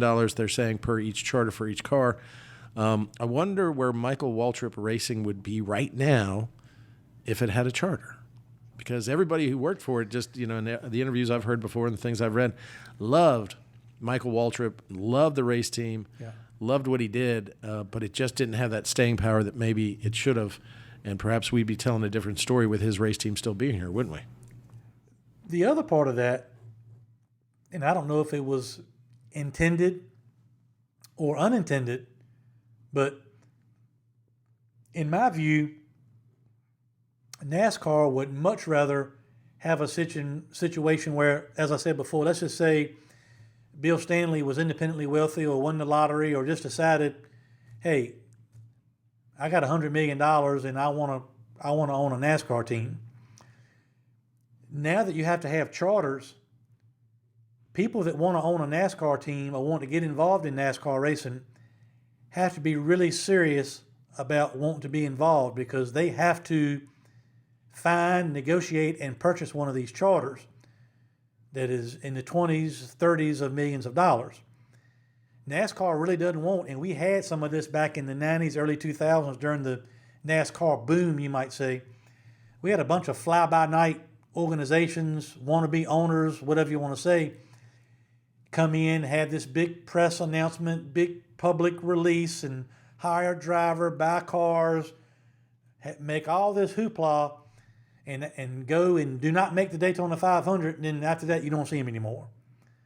And so you had a bunch of fly-by-night operators trying to come in and use the NASCAR marketing machine to kind of, take a flyer, you might say, and man, if we can go to Daytona, if we can make the race, we'll get purse money and go to Atlanta and try to, but they packaged it as, hey, so-and-so's a multi-million-dollar successful businessman from this type of business, and, Evander Holyfield is his partner, or, whoever the case. We had all these people coming in with all these sports ties and major athlete ties, and these people maybe came to the racetrack one time, but never got off the ground. And now, if you want to really and truly be involved in NASCAR racing, you got to put your money where your mouth is in the beginning and purchase or get in partnership with one of these teams with a charter, because without that, you cannot compete and you have nothing to show for your investment. And so I think, like I said, I'm not sure if it was intended or not, but by doing that all these years later, it really prevents people that maybe want to do a publicity stunt or just take a chance or dip their toe in the water, it really prevents some of that from happening and taking away attention and focus from the real players in the sport. Well, I always kind of like the grassroots guy coming in there and making it. So, the Cinderella story, the six-pack, kind of movie type, rags to riches kind of success story for good racing. But, Michael Waltrip had that team. I mean, when he left DEI, he starts with Toyota. What happened there? I mean, you were there, you were racing, you were involved in the sport at the time. Later got into broadcasting while that's going on. What took such a great guy, such a marketable guy? I mean, I remember the Lucky Dog getting the lap back was started because Aaron's was one of his major sponsors. You had Napa. I mean, he did great commercials, funny as hell, easily likable, probably had a high Q score in terms of likability. Seems to have everything lined up. Was it the fact that he was bringing Toyotas out for the first time when no one else was yet? What caused that not to work? He had everything he needed except the performance element. And unfortunately, NASCAR racing is a performance-based business. And a lot of times, your timetable may not be the timetable of one of your investors or one of your partners. Or, he was basically bringing Toyota into the sport.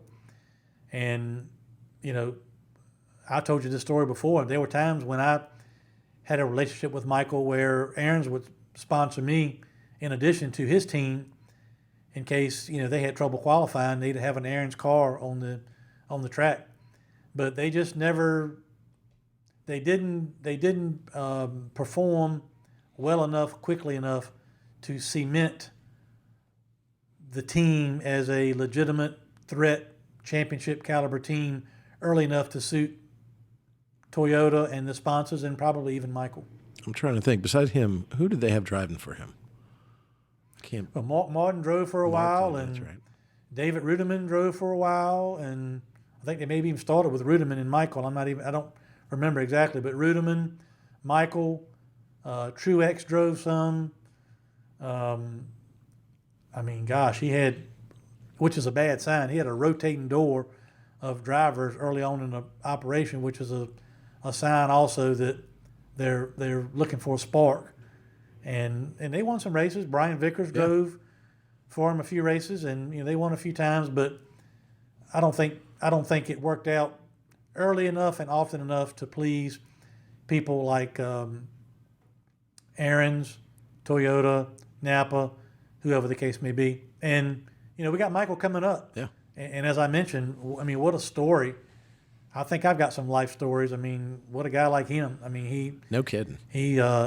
Nobody has lived a life any more of a roller coaster ride in NASCAR racing, the good, the bad, the ugly, and all things in between, than Michael Waltrip. So I'm looking forward to having that conversation with him coming up next. Yeah, it's going to be great. Let's hope Chad Monday and his equipment holds out so we can have a nice long conversation with Michael Waltrip. We'll see what happens there because it's always a challenge, always exciting.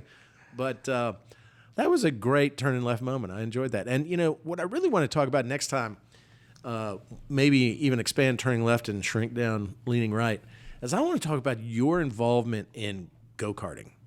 And when I'm saying go-karting, manufacturing, making the go-karts, because I'm watching on Facebook and all these other things, your company, Premier, is just rocking the go-kart world. Lots of championships, lots of wins, lots of success stories. I'm really passionate about that. Yeah. So next one, let's plan on doing that.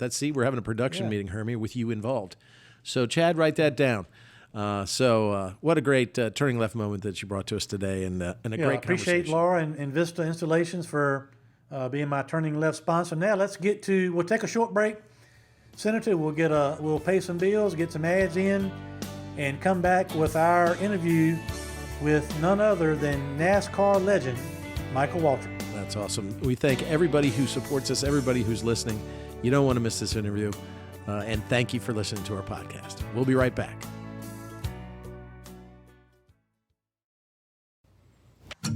Hi, folks. This is Hermie Sadler. Thanks for listening to our all-new podcast, Leaning Right and Turning Left with Sadler and the Senator. I hope you are enjoying the show as much as Senator Stanley and I enjoy bringing it to you. Whether you're a family traveling together or a truck driver hauling freight up and down the highway, I hope you will take the time to visit one of our Sadler Travel Plaza locations in Virginia and North Carolina. Sadler Travel Plaza locations are licensed dealer locations for Pilot Travel Centers, and we also carry Shell Motiva petroleum products for our four-wheel friends. We pride ourselves on providing one-stop shopping for service, food, and entertainment. Our food options include Five Guys Burgers and Fries, Quiznos, Dairy Queen, Hermie Sadler's Faux Show Bar and Grill, Victory Lane Restaurant, Hunt Brothers Pizza, Dunkin' Donuts, and much, much more. Our locations include Sadler Travel Plaza in South Hill, located off I-85 at Exit 12, the Sadler Travel Plaza of Emporia, which is conveniently located on Exit 11B off I-95, and Sadler Travel Plaza on Highway 58 in Suffolk. We also have our North Carolina location, Sadler Travel Plaza in Dunn, North Carolina, that's Exit 75 off I-95. We appreciate all of our customers.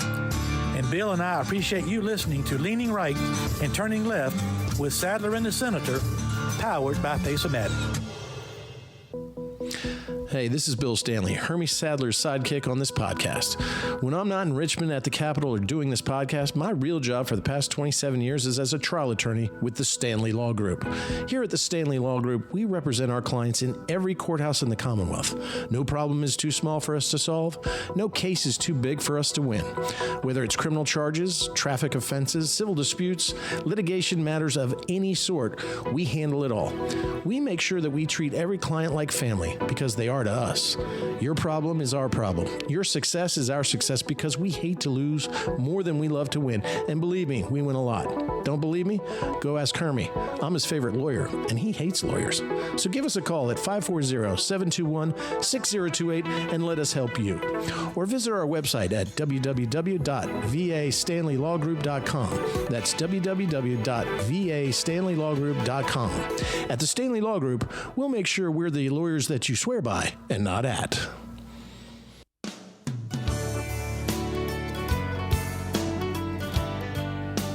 And we're back. I'm Virginia State Senator Bill Stanley, and I'm leaning right. I'm Hermie Sadler. I'm turning left, and we finally got him, Senator. It's like catching a mouse in a condo with a colander. Hard to do. Well, Michael's one of the few people that would, if you tell him that story, he would believe it, because I've done similar things with him over the years. It may come up. Who knows? Michael Waltrip. Michael, first of all, sorry for the technical glitches getting you on the show, and look, I know you're busy. You're a man of many talents. I can't believe you're not on the golf course. First thing I want you to do is tell me how much you miss me. Then we'll go from there. Yeah, I mean, I always like to see your smiling face, your positive attitude, and just the energy you bring to any room you're in. It's just amazing that you've been able to persevere through these tough years of NASCAR, gritting your teeth, trying to grind, get it done, and you're still ticking. You're still having fun. This is Hermie, not Elliot. I know, I like him. Well, look, thanks for taking some time with us, and I've told everybody every time I run into some of my buddies, I miss the hell out of all you guys, the whole team. I spent almost 20 years out there, just the TV side, not including the racing side. So I still watch. I love seeing you guys. Love all y'all, and one of these days we'll have a chance to tell a whole bunch of stories. After we're both too old, it won't matter anymore. We'll let them go. Yeah. But what we better both retire before that happens. Yeah, that's right. Well, we'll do it at your eulogy. How about that, Herb? Yeah, please do. Just write them down and we'll read them. Hey, we want to go, way back in time, but before we get there, Mikey, just your overall view on racing today. How do you think the racing is in the top three divisions? Of course, so Kevin Harvick got one, back at Michigan for the old guys. That was kind of cool to see. But just your overall impression of the new car racing, the fans. It seems like as much as people bitch and complain, there's been somewhat of a resurgence this year just by watching on TV. Have you seen that at the tracks? Oh, certainly. There's a renewed energy, I think, and I would attribute that to the new car. I think it's just leveled the playing field. We've seen 15 winners through 23 races. That's only happened a couple other times. And, track house racing becoming a big story. Using this new car to see guys like Corey LaJoie put himself in a position to win with his smaller team and just all the competitiveness. And the fans love it. It makes for good TV, obviously, which is important to me. But the vibe at the racetrack, Michigan particularly, if you saw the infield's just packed. There's concerts. Tim Duggar is going to be singing somewhere. That they've just made the event. I always thought that the trip to the racetrack should be as much about the experience as the race itself. Having fun with your friends and camping with your family, or having a Ferris wheel or concerts. All those things I think are items that add to the experience for the fans. And then the truck series this season has been a lot of fun too. Seeing Carson Hocevar just nipping at getting a win. And then just how competitive week in and week out. We went back to RP for the first time. That was a great race. That was We're heading fun. up to Richmond. Yeah, we're heading up to Richmond this weekend for another short track affair. So, I've had a good time. It's been fun seeing Ty Gibbs come on the scene and making the statement that he's made. And then you had Sammy Smith up front Saturday in Michigan. 18-year-old kid looking like he's a veteran. So I just think overall drivers are more prepared and ready to go racing at the top three levels than they've ever been before, due to whether it's iRacing or short track racing, whatever they've done over there. They start sooner, and so they're ready sooner. And I think we've seen a lot of that this year too. I want to ask you about trucks, because the majority of our work together we did was covering trucks, which was always a blast. But you mentioned Ty Gibbs.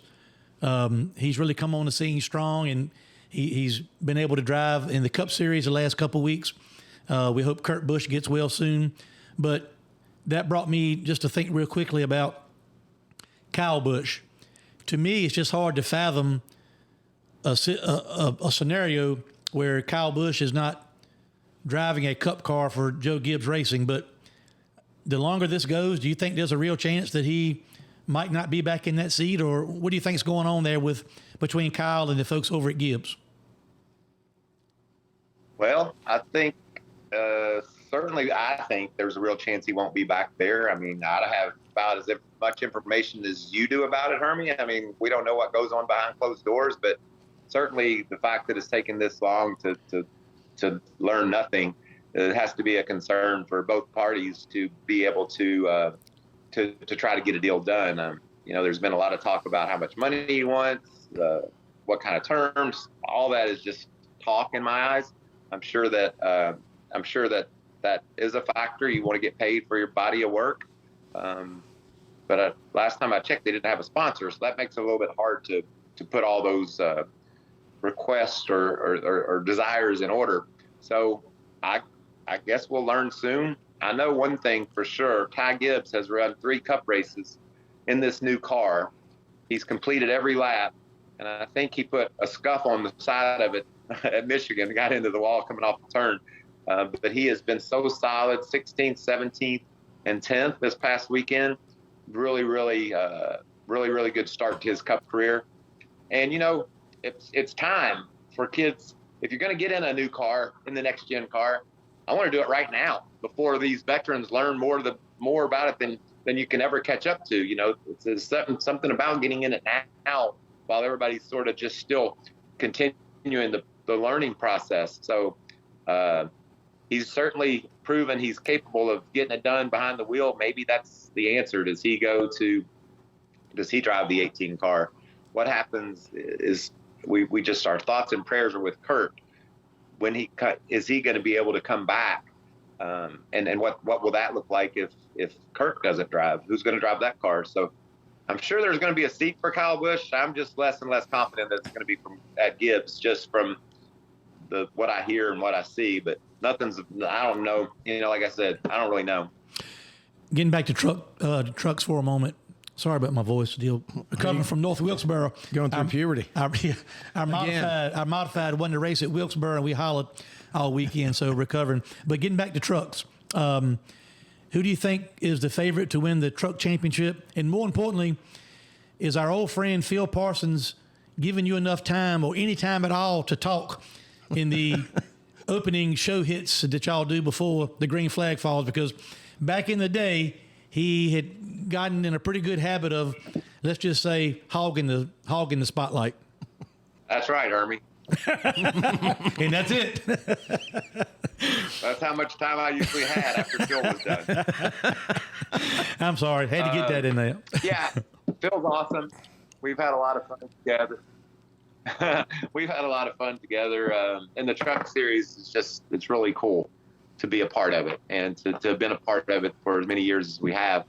You know, I don't think you have to look much further than the Smith boys to find the favorite for the championship. Everywhere we go, Chandler's fast, Zane's fast. So those are a couple of guys I think that, you know, you're going to have to beat. John Hunter Nemechek will certainly be a part of the story before it's all said and done. But it's been fun. Taylor Gray at Indianapolis Raceway Park, 16, 17 years old, looks like he's going to get the big victory, gets wiped out. And Colby Howard has been impressive week in and week out. Some newcomers to the series that are a lot of fun to watch. But Matt Crafton, he's still hanging around, and you know, he's a champion, and he don't want to go down without a fight. So a lot of great storylines in the truck series, and I'm totally into it and enjoying every lap of it, and can't wait to see this weekend's action. Yeah, it seems to be more fun and more wide open. I mean, they're, you know, wrecking 16 back or bumping around. Haley Deegan seems to get a lot of business from people back and forth in that series. But it's kind of neat because you get to see, it's almost just like wide open short track racing, old fashioned kind of racing. Some people say it's just crazy out there, but I think it's as fun to watch as the top series. More fun in some ways, yeah. So what do you think about Haley Deegan? I mean, she looks like she's an up-and-comer. Certainly, I think NASCAR would want her to excel in the sport. She also has a lot of followers on Twitter. She says we need to shorten the races. Do you tend to agree with that, to keep the attention span of people like her generation to come to the sport of racing, to watch it, to enjoy it, and be a fan of it? I don't know. Not really. I guess, let me back up. There are some 500 milers that are better 400 milers. We know that. But where do how short do you want them? The truck races are usually 150, 200 miles. And so they are shorter. So that should give her what she's looking for. You know, you need a couple, 3 hours of window on TV so the people that pay the bills, Fox, NBC, can get their advertising dollars so they can make it all work. So they condensed the schedule quite a lot this year, post-COVID, what we learned and what we need, and practice and qualifying. And just overall, I think I like the direction we're going. I like where we're at. I think that, you know, a 400 lapper on a Saturday night at Richmond is or a Sunday afternoon, Saturday night, whenever it is, it's as good as it gets. It's what it's all about. So I'm happy with the length of the programs. I enjoy it from the broadcast booth, the amount of time we spend there. I got to be in the booth out at St. Louis for the Cup race, and that was 300 laps, 300 miles, whatever it was. But it was really cool, and I'm looking forward to seeing what continues to evolve with NASCAR. We're going street racing next year in Chicago. That's really cool.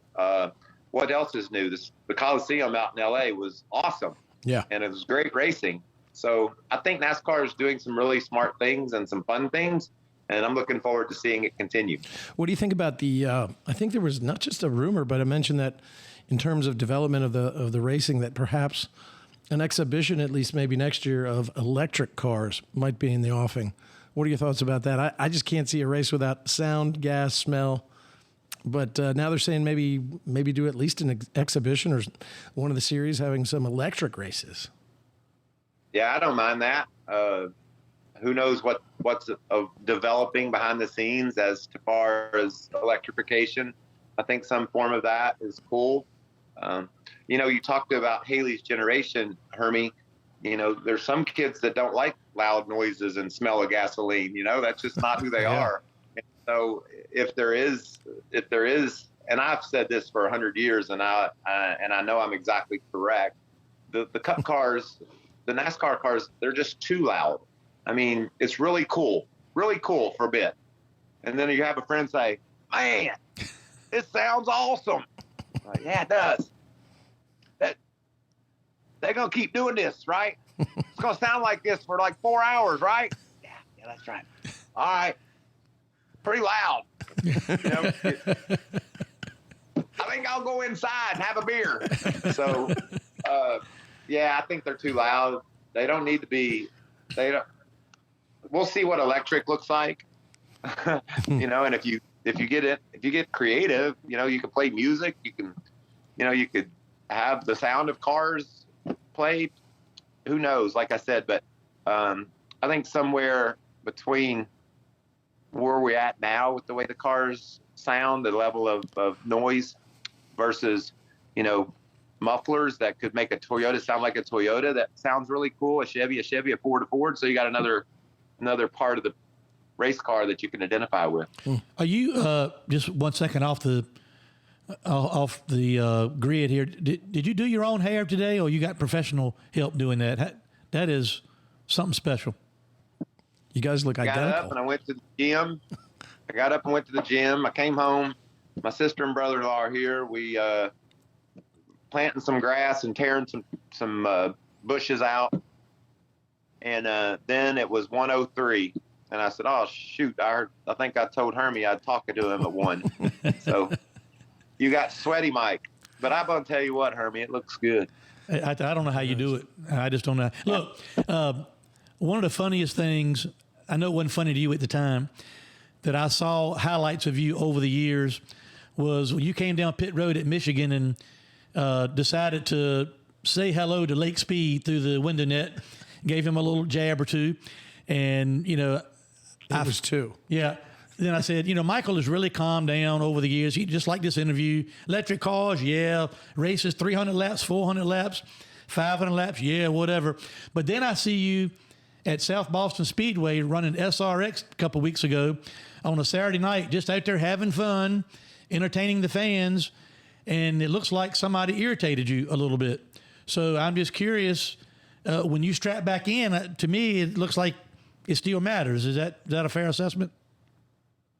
Nothing will get you going like a race car. I mean, it's all we've ever done. And, you know, I got wrong at South Boston. I got run over, and it just made me so mad because Uncle Mike. Yeah. Uncle Mike wants to fight. And then luckily Uncle Mike started a brewing company. And after I got crashed and prior to seeing the feller that wrecked me, I'd had a couple beers, and, you know, beer just makes everybody seem better. That's right. So I forgave him and we moved on. But yeah, it'll never change. I had some of the best times over the last couple of years racing the SRX car when I was fast and was leading races and passing people that are legendary race car drivers. And then conversely, just as mad and just as sad as if you don't run well. So I guess it's just the competitive spirit that'll never go away when it comes to racing a car. Well, I love you on SRX. And in fact, you're on the SRX PS4 game. And I must say that my son, as Hermie knows, is a real fan of our friend Bobby Labonte, who's on that game and, of course, is on SRX. So my son always picks, when we race each other down in the race room, he picks Bobby Labonte. So I always pick Michael Waltrip. And so and my son is used to putting me in the fence in the NASCAR game. So Michael, if you don't mind, I take every opportunity to put Bobby Labonte into the fence as you. And so we were watching the South Boston race, and my 11-year-old son, Chandler, looks up and goes, man, Michael Waltrip did what you do to me just then. Yeah. And so from a video game came truth. But I love seeing that passion in you, and I've always loved that. You're one of the happiest guys on the track, and you're also one of the most passionate guys on the track throughout those years. I hope you keep racing because it's just so much fun to watch. And my 11-year-old loves it too and loves watching you as well. But I was glad that he was accusing me of being something that I was not being Michael Waltrip. And in fact, turned out I was being Michael Waltrip on a video game as Michael Waltrip acted at South Boston, our home track. Yeah, that made me really mad. But I got over. Hey, look, as far as wrecks go, I know you've talked about this 1,000 times, but there's probably not been a crash in NASCAR history more talked about than your wreck at Bristol all those years ago when the car just disintegrated on the racetrack. Mike Harmon tried to outdo you many, many years later, but he wasn't able to do it, as extravagant. as you, but as you look back at that wreck now, I know people ask you about it probably every day, but what do you remember about that day and about that wreck? People are just still, they ask me all the time about it because they know, I'm friends with you. It's just an unbelievable spectacle. And then your long, lanky ass got up at it and walked out of there and, and went on about your business. It was crazy. Yeah, I remember that day vividly because I didn't hit my head. Usually you have a crash, you get a concussion, or we did back in the day about every other weekend, it felt like. But I remember hitting the wall and I couldn't breathe. Like, it was like it just knocked the wind out of me. And I blacked out from not being able to breathe. And when I came to, everybody's looking at me like I should be dead. And I was like, well, I'm not even hurt. I don't know what y'all are talking about. Now, the fact, Hermie, that my feet were on the asphalt instead of the floorboard of the car and the steering wheel was over in the passenger side of the right side of the car, that didn't dawn on me that something big had happened. And, just blessed that it wasn't my day. And then one funny thing that happened is I was in the infield care center and Dale Earnhardt came in and looked at me and shook his head. And he said, you're one tough son-of-a-bitch, I'll tell you that. And walked out, and I'm like, that's the best thing I ever heard. What a compliment. And, that was, and I raced the next day. I called my mom and dad from the hospital and said, I'm fine, but y'all aren't going to believe what happened.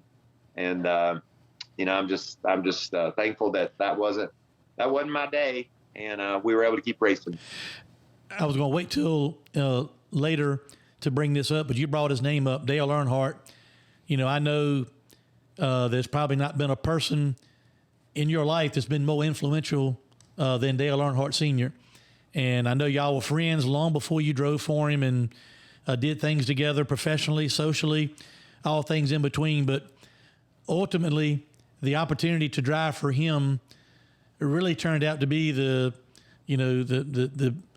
highest of highs and the lowest of lows in your career. We've all learned and talked about that. But I'm just curious, what was it about you, do you think, that motivated Dale Earnhardt Sr. to give you the opportunity to drive at DEI, which had to be the opportunity of a lifetime for you? Yeah, in the 80s, I drove his Busch car at Dover. And then in the 90s, I think I drove for him again at maybe Rockingham. And, we were buddies. We'd go fishing in the Bahamas. And, he just always believed in me that I could win at any level.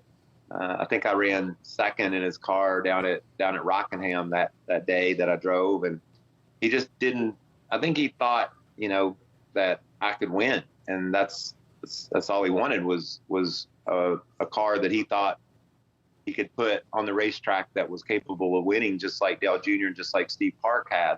And he thought that I was the guy for that seat. And, we talked for years about it. And I quite honestly began to wonder would it ever happen? Or was time running out on me? And we put it all together. So that was some special times from the end of 2000 till the last lap of the Daytona 500. It was the best of times. And people sometimes will say, wonder what NASCAR would be like if Dale was still here. And I say, yeah, I wonder. But then I walk off and wonder what I would be like. Yeah.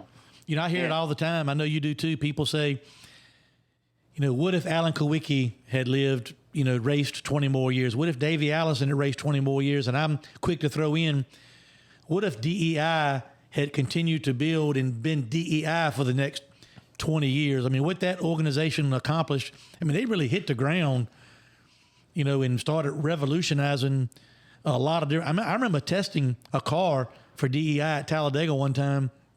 I was testing some engine stuff for y'all with Richie Gilmore and all that. And I've had my old cars, and I'd be in at Talladega driving and doing my thing. And then I got in that DEI car at Talladega to test.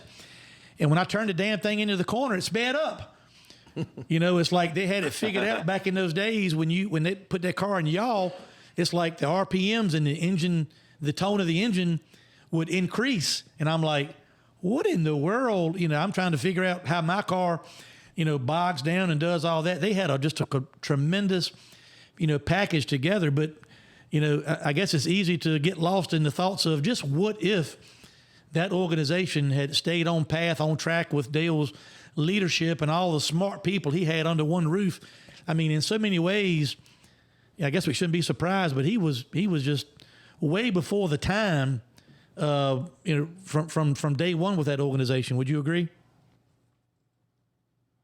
Yeah, it was his baby. He could walk over to the engine shop and talk to him about camshafts or weight of the pistons, or he could go to the body shop and talk about air and how it flows off the back of the car. He was hands on every part of that race team, and it was really exciting, and it was educational, and it was fun, knowing that I was going to be able to drive for Dale, and he was going to coach me. And, when I got done on Sunday, if I didn't win, I better damn sure have a good reason why I did. and his direction, his guidance throughout the winter months of 2000 and into the 2001 season was something that a lot of people don't know about. But we spent a lot of time talking about how we were going to go about racing our cars, and not just Daytona, but went to Vegas and Rockingham. We were one of the fastest cars at the tests prior to the 2001 season. So it's a sad story for sure.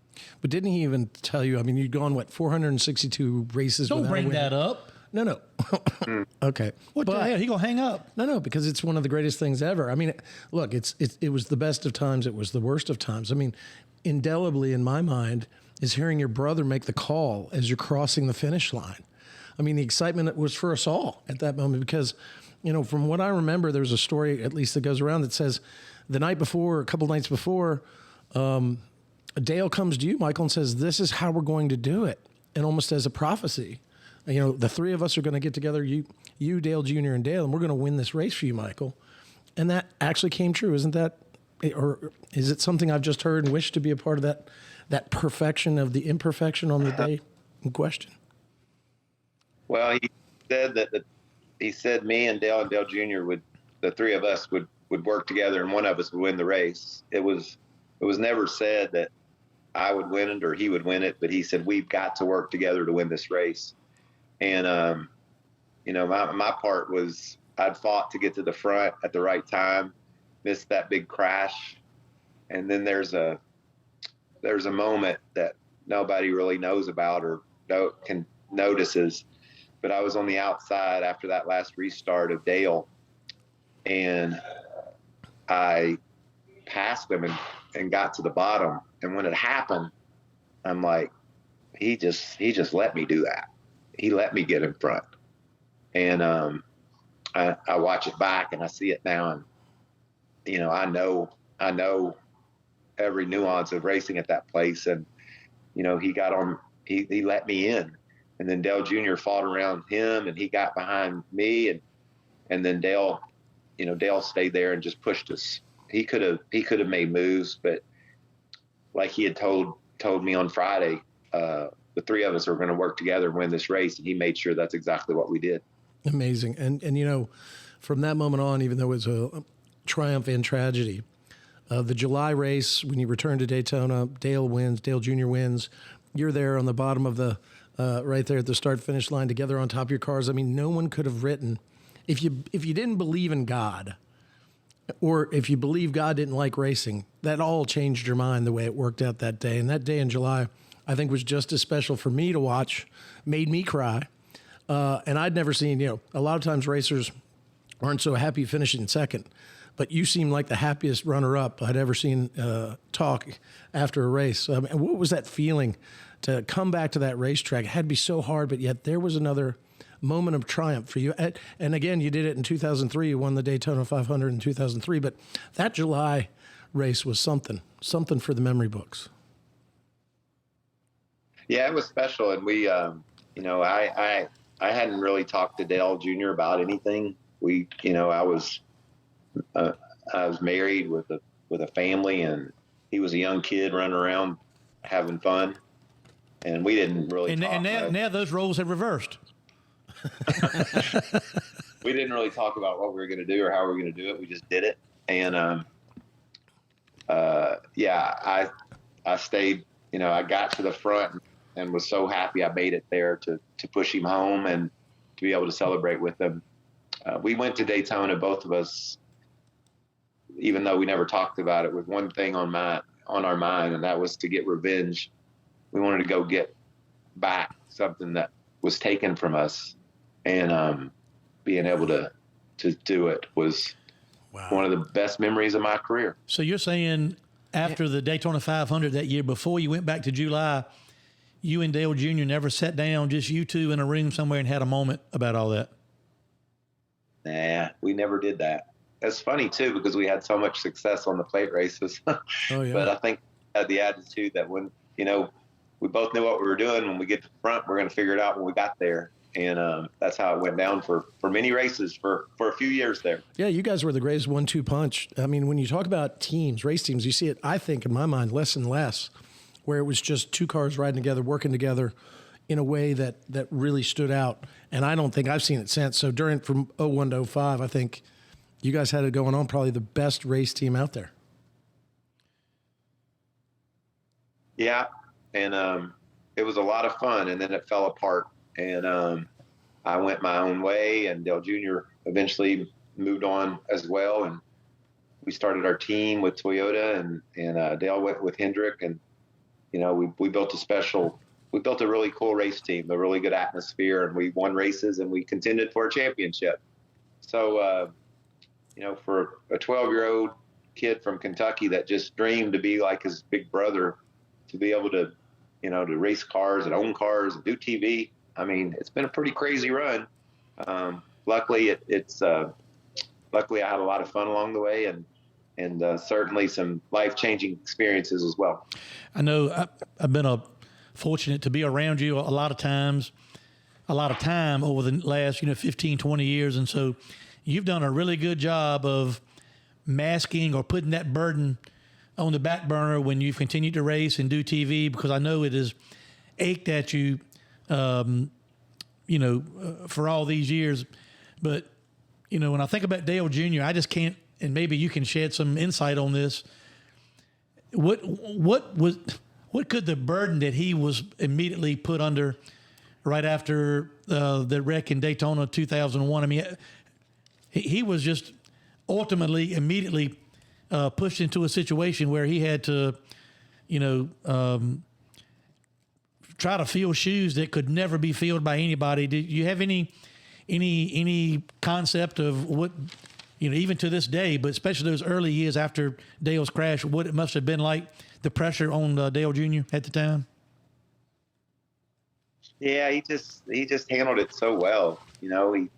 He had the Uries there that were his family, and they helped him focus on what needed to be done. But I give him a lot of credit for what he was, the position he was put in and how he handled it. Obviously, his upbringing, his parents, and all they taught him and how they prepared him to be an adult, all played into him being able to handle the unfortunate situation that he was put in. So even today, he's just a great guy, a great friend, and just an incredible face of our sport.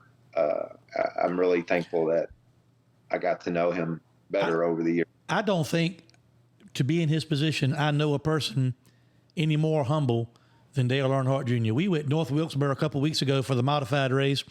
I just walked across the racetrack to go check on my car, which, Ryan Newman was driving and got a big win for us at North Wilkesboro. But Dale Jr. just hollers at me as I'm walking across the track. I hadn't seen him in, over a year. I text with him once in a while.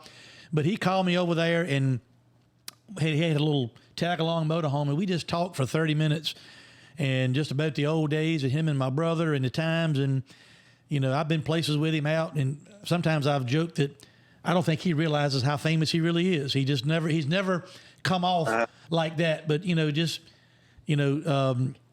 just humble, and for that I appreciate him. I know you guys have had a special bond, some that you built and some that you were put in a position to have. Your thoughts on that?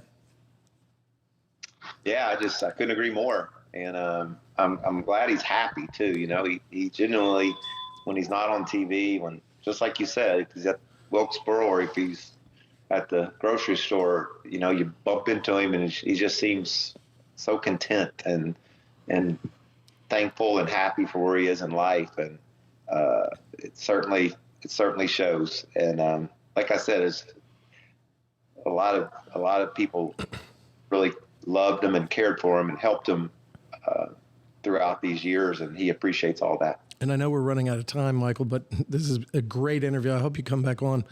For all of our listeners, if you haven't either read the book or seen the documentary In the Blink of an Eye, it's so powerful. It's about Michael's upbringing through racing and, of course, the events with Dale Earnhardt Sr.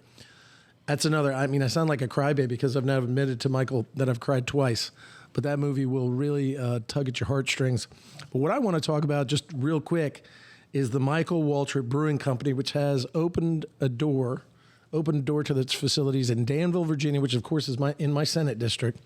But talk about excitement. Everybody's having. I know you've opened one in Bristol as well. How'd you get into beer? What made you do what you're doing? And what do you hope for the success of Michael Waltrip Brewing Company? Well, a couple buddies of mine, one of them's name's Brian Spurber, Hermie. You remember him. He was the president of Phoenix Track. And another fellow named Glenn Gross, who owns bars and restaurants. We were out in California drinking wine, and we said, we need to drink more beer. And I'm like, well, beer's kind of boring to me. And I've always just been a Bud Light or Miller Lite guy, never really got into the craft beer. And they said, well, we need to try some fancy beers. And we went to Denver, Colorado. I have a buddy that's a brewmaster, and he said, go to Denver, Colorado, meet your friends there. Y'all wander around. There's a ton of microbreweries there. Taste beer, write down what you like, make notes, and come home and we'll talk about it. And those notes turned into our first three styles of beer. We have a coconut IPA, and it's coconut because it knocks the bitterness of the hops and the hoppiness and all that down. It just tastes like a good full-bodied beer. And then we have a Mexican lager, which I kid Daniel Suarez all the time. That's our beer, Daniel.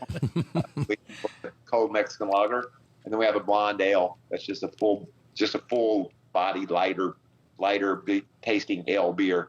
And I had my hands in on the taste of all three of them because if my name was on it, I wanted it to be my beer. And I own a third of the company. The three of us own it together. So I didn't just put my name on it. And I tell you, I had so much fun coming to Virginia and seeing people smiling and drinking our beer at South Boston.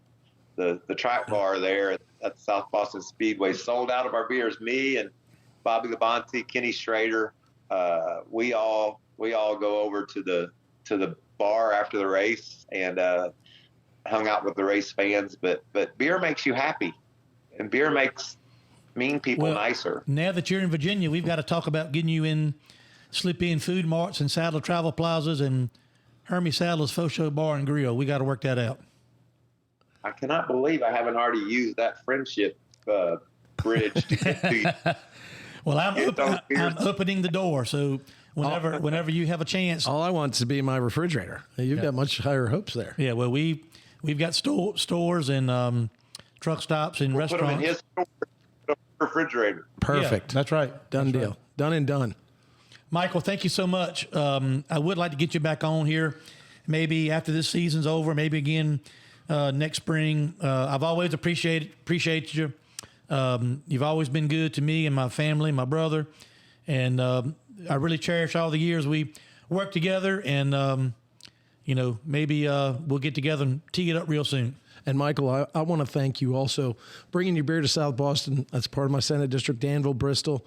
Bringing your small business into a place that really needs that kind of not just recognition, but but it's like saying thank you to us, and that means a lot to us, and it's a real honor to meet you and be on here with you at this time. So, yeah, we definitely have to have Michael on again. We have a bunch more questions, but Brad Tuesday, our producer, bought a cheaper version of Zoom when his Riverside hosting didn't work for you, and so now we have this like timer that says we have 1 minute and 31 seconds left.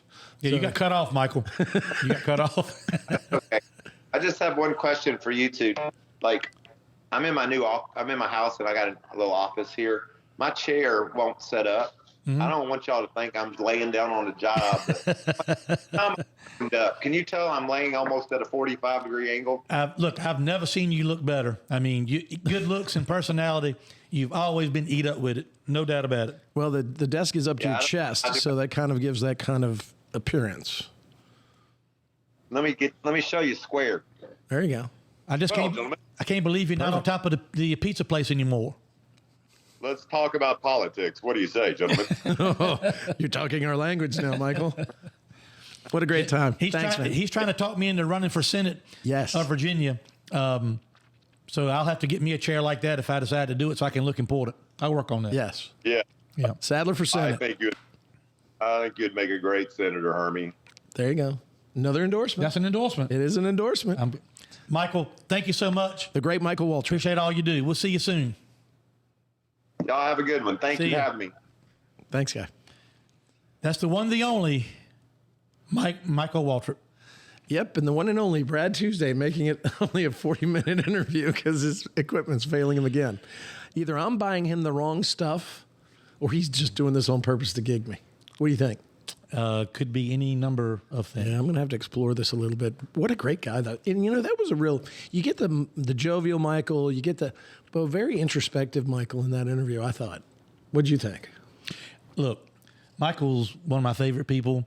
He has a tremendous gift of getting the job done, not only on the racetrack, but he's parlayed that into a over 20-year TV career. Right. Nobody's had higher highs or lower lows than Michael, but through it all, he's always found a way to, to be friends with people and include people and, his family. And I mean, it's just, he came back in 1992 before I even started racing full time in the Busch Grand National Series. We had a grand opening of a car dealership I bought in South Hill, Virginia. And he and his then wife, Buffy, came up and spent 2 or 3 days and, signed autographs for me at my dealership and, did all these. I mean, just a good friend to have. And he's meant so much. He's, for several different reasons, so majorly intertwined in the history of NASCAR racing. Oh, you're not kidding. I mean, and you don't even think about his brother, Darrell. Just think about, those two. And all that. And let me tell you, I mean, I brought up the 462, he used to call it in interviews, 462 losses before he got a win. Mm-hmm. And that's the biggest win you can get in auto racing.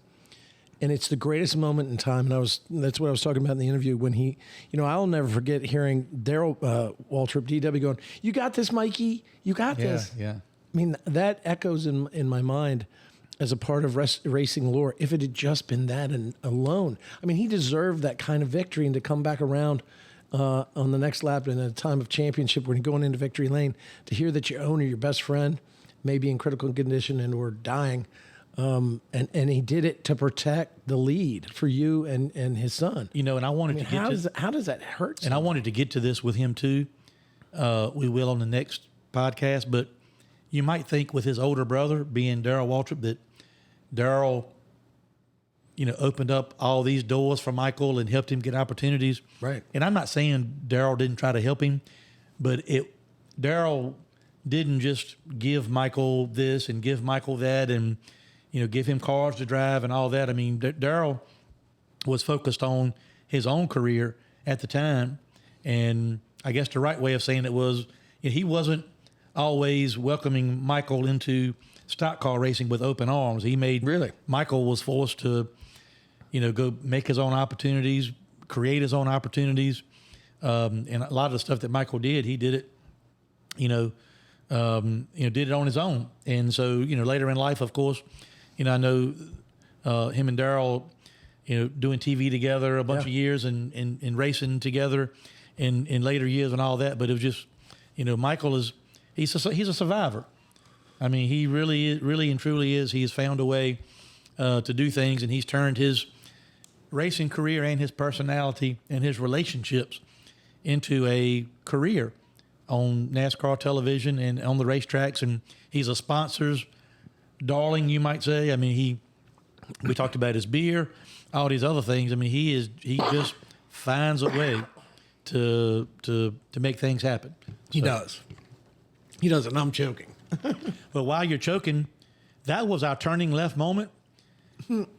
And great, you're gonna make me choke more. Yeah, I want to say that I swallowed my Hall's lozenge. Our turning left wrong moment, way. as always, is sponsored by Laura Stanley and Vista Installations. Laura has been running a successful window and door installation company and babysitting politicians for over 12 years. That's just as good of a turning left moment as we've had I think you're right. with this podcast with the incomparable Michael Waltrip. I think you're right. And just going back to Michael Waltrip's history, I did a little research. His first Cup race was the World Are you saying 600. we could have gotten to this if Chad had? If Chad had gotten the extended version, I was going to ask him about this. He won 6 races getting to his first Cup race, but then went 462 races without a win.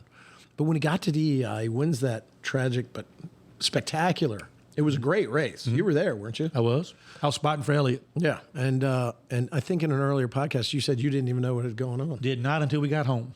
And that's amazing. And back then, of course, even in 2001, you didn't have that kind of instant back and forth through Twitter, Instagram, those kind of things. He was driving for the Wood Brothers. He'd been involved in a crash earlier. Was still riding around, but not in contention to win. And it was one of those things. Everybody was in a 911 hurry to get to the airport to get home because you didn't want to be 30th in line sitting on the tarmac, burning fuel trying to get out of the airport. Right. And we didn't know. We knew there was a wreck, obviously, because Elliott even mentioned on the plane. He said, hey, yeah, Earnhardt and some of them got together on the last lap, whatever. Didn't think anything of it until we got home and pulled up to the airport there in Emporia, and my mom and dad and my sister were there, and which was odd. Right. And then they told us about it. We didn't, back in those days, we didn't have like XM radio or anything, no television on the plane. So we didn't know till we got home. That's amazing. And then he goes on, quite frankly, and that's what I was trying to touch on, but I'd love to talk to him more about. They go back. It's a 1-2 finish with Dale Jr. winning in the July race. He wins in 03. I mean, if you went to a super speedway, those two guys were at the front of the pack together all the time. He went 462 without winning a race, hooks up with DEI. Dale gives him that ride, and all of a sudden you see the racer that we always knew was Michael Waltrip, and he showed it with those victories that came afterwards. I think he's a Hall of Famer in my mind. He was always fun to watch. They had he's a great race car driver and a great announcer. The best combination. They had, in those years at DEI, they had the fastest cars on speedway races, and Dale Sr. and Dale Jr. get a lot of the attention for knowing how to plate race. Right. But Michael was just as good, in my view. Yeah. Oh, I agree. Of figuring out how to get it done on plate how races. to use the air. Yeah, yeah. How to catapult using the air. He was, you take Dale Sr., Dale Jr., Michael. In today's racing, you look at like a Denny Hamlin, Brad Keselowski. There's a group of people you really trust that you feel like if you can follow them, and they'll lead you, put you in good spots, give you a chance to get a good finish, maybe even win. And Michael was just as good in that era of speedway racing as the others. And like I said, I couldn't believe it. I told you, I mentioned it to Michael. I had made a deal. I don't remember all the particulars, but I made a deal with Richie Gilmore, who was still the head engine builder with ECR Engines. Those guys didn't really like going to Talladega to test because it was just monotonous, going there riding laps by yourself. Right. And a big track. Yeah, but it's a good opportunity for me because I could learn things about their cars and things and try to help my own cars. But I made a deal with Richie Gilmore. So I went and drove for DEI and tested for 2 days at Talladega. And in exchange for that, they gave me an engine to run in the season-ending race one of those years at Homestead Miami Speedway, like an R&D engine for me to test.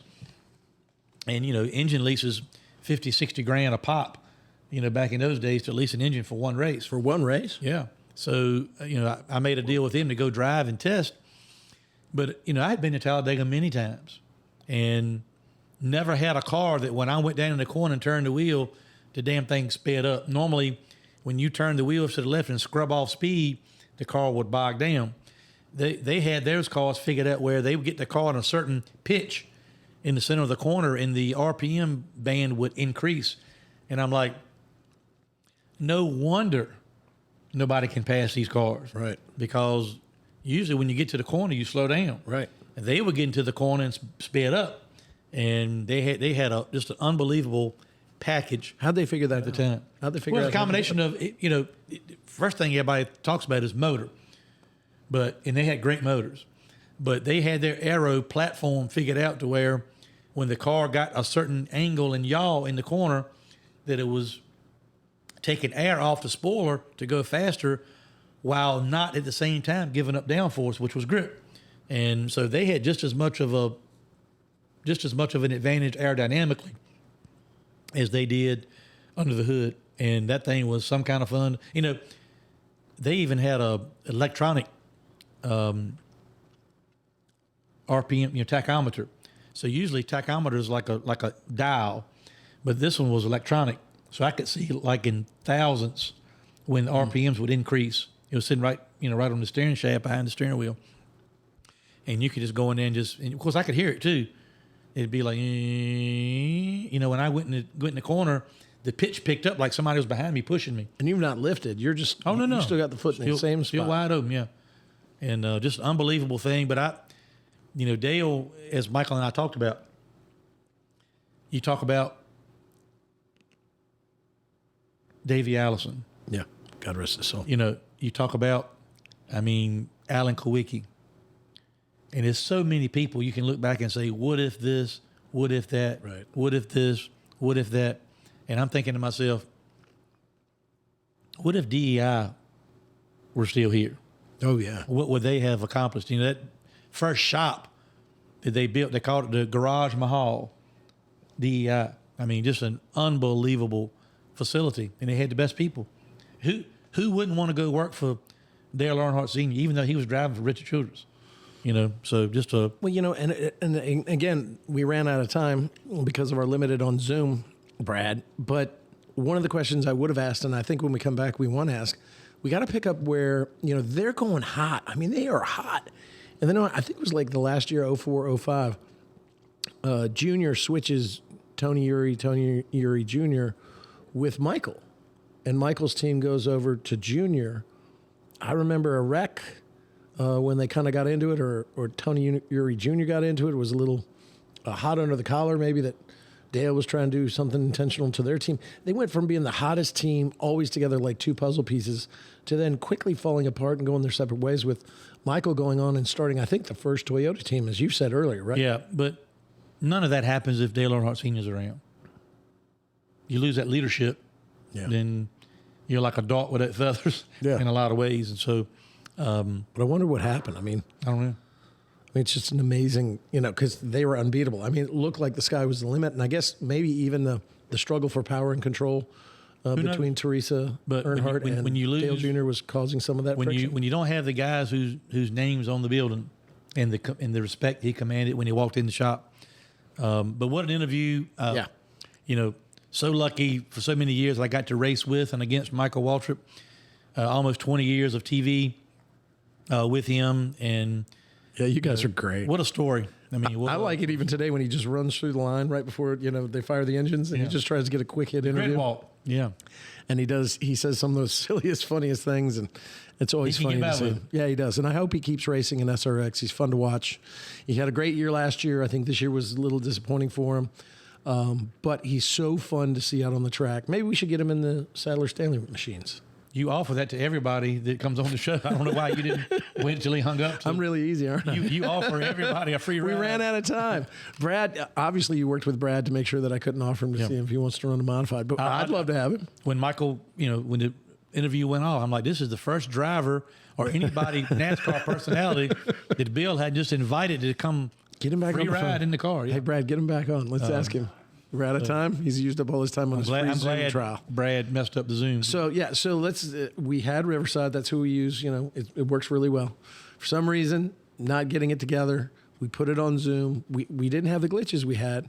So I'm sitting there thinking, and as the moment I'm thinking, man, Brad's got this worked out.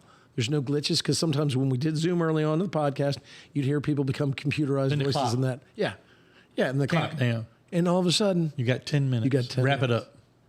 like a trick.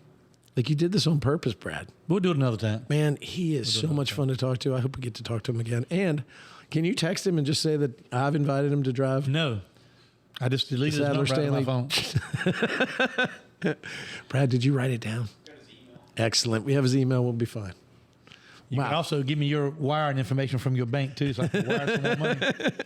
I thought you already had We've that. already talked about how people sometimes maybe falsely assume that race teams make money, and we're both putting personal funds and monies into our operations. So, look, I falsely assumed that you already had my bank account information since you had my wife as your sponsor. You invite all the people. Look, we'll even put Brad Tuesday in for a race, but the money's coming out of your account. I'm not investing in Brad's racing career, nor Michael's. Fine. At this point. Fine. I love him. Fine. Whatever. I got to go get more sponsors, I guess. Get with it. But we want to thank Pace-O-Matic again for giving us this platform. Another great show in the books. Yeah. And we'll be back. Last couple of weeks, we had Jeff Hammond. We had Chris Williams. We had Dale Earnhardt Jr. Yep. Do a segment, a couple weeks ago. And you got Michael Waltrip. Yep.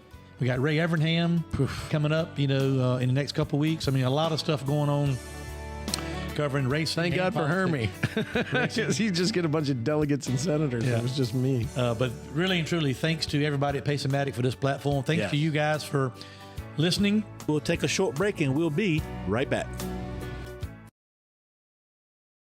If someone relies on you financially, your spouse, your child, anyone, life insurance gives you the peace of mind that they'll have a financial cushion if something ever happens to you. By making it easy to compare your options from top companies, Goliath Life helps make sure you're not paying a penny more than you have to for the life insurance coverage you need to protect those you love. At GoliathLife.com, you can compare personalized quotes from top companies to find your lowest price. The process is fast and easy with no hidden fees, upsells, or hassles. Goliath Life is your one-stop shop to find the life insurance you need at the right price. Head to GoliathLife.com to get your free life insurance quotes and see how much you can save.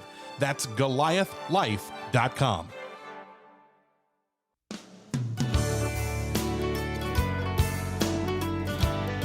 Bill, you can always count on Michael Waltrip to provide us and our listeners with a bunch of laughs. And you can always provide on Chad Monday to get us a limited interview because of his equipment. And I guess I got to buy you a better computer. I guess I got to get you a Zoom account.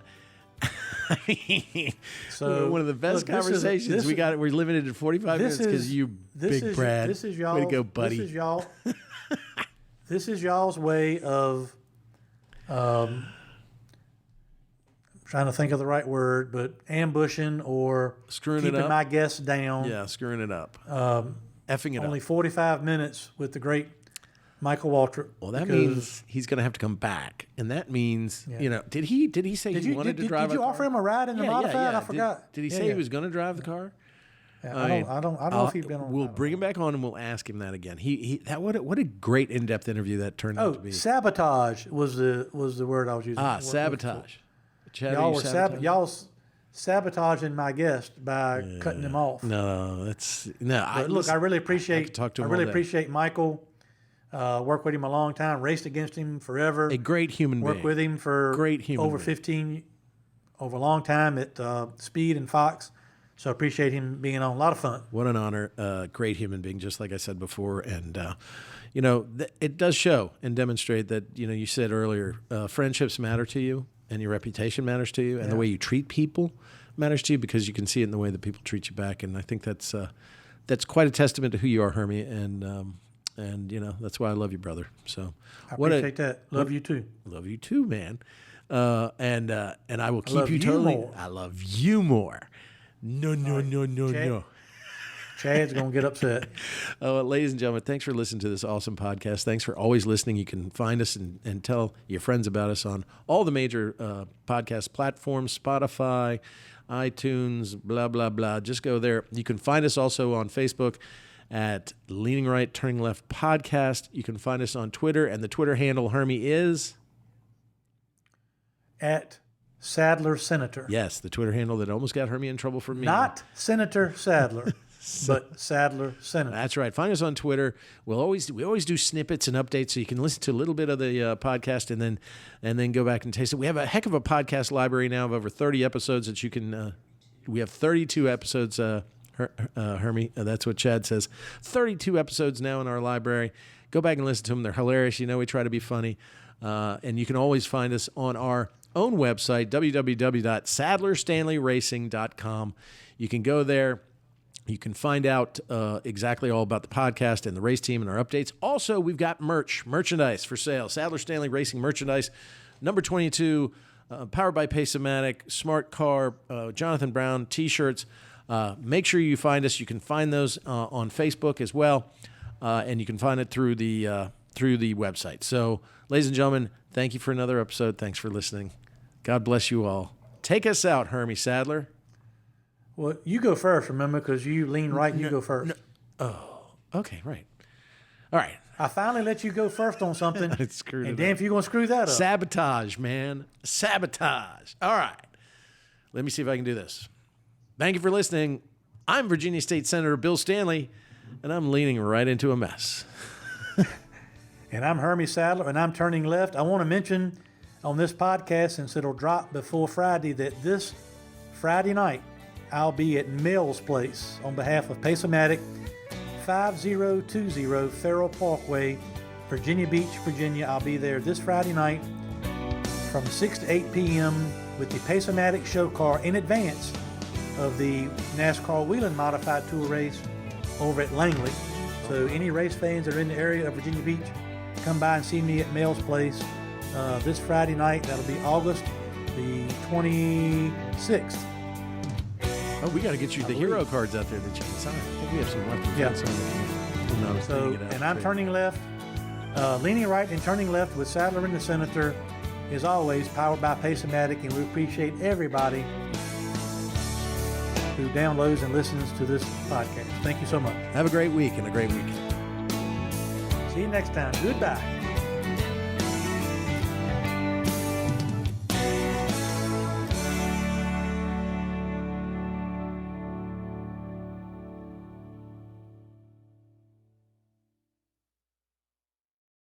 Get the house you want with the payment you want at buywithconrad.com. You don't need perfect credit or money out of your pocket to do this at buywithconrad.com. NMLS number 65084, equal housing lender. The first step to buying a house is buywithconrad.com.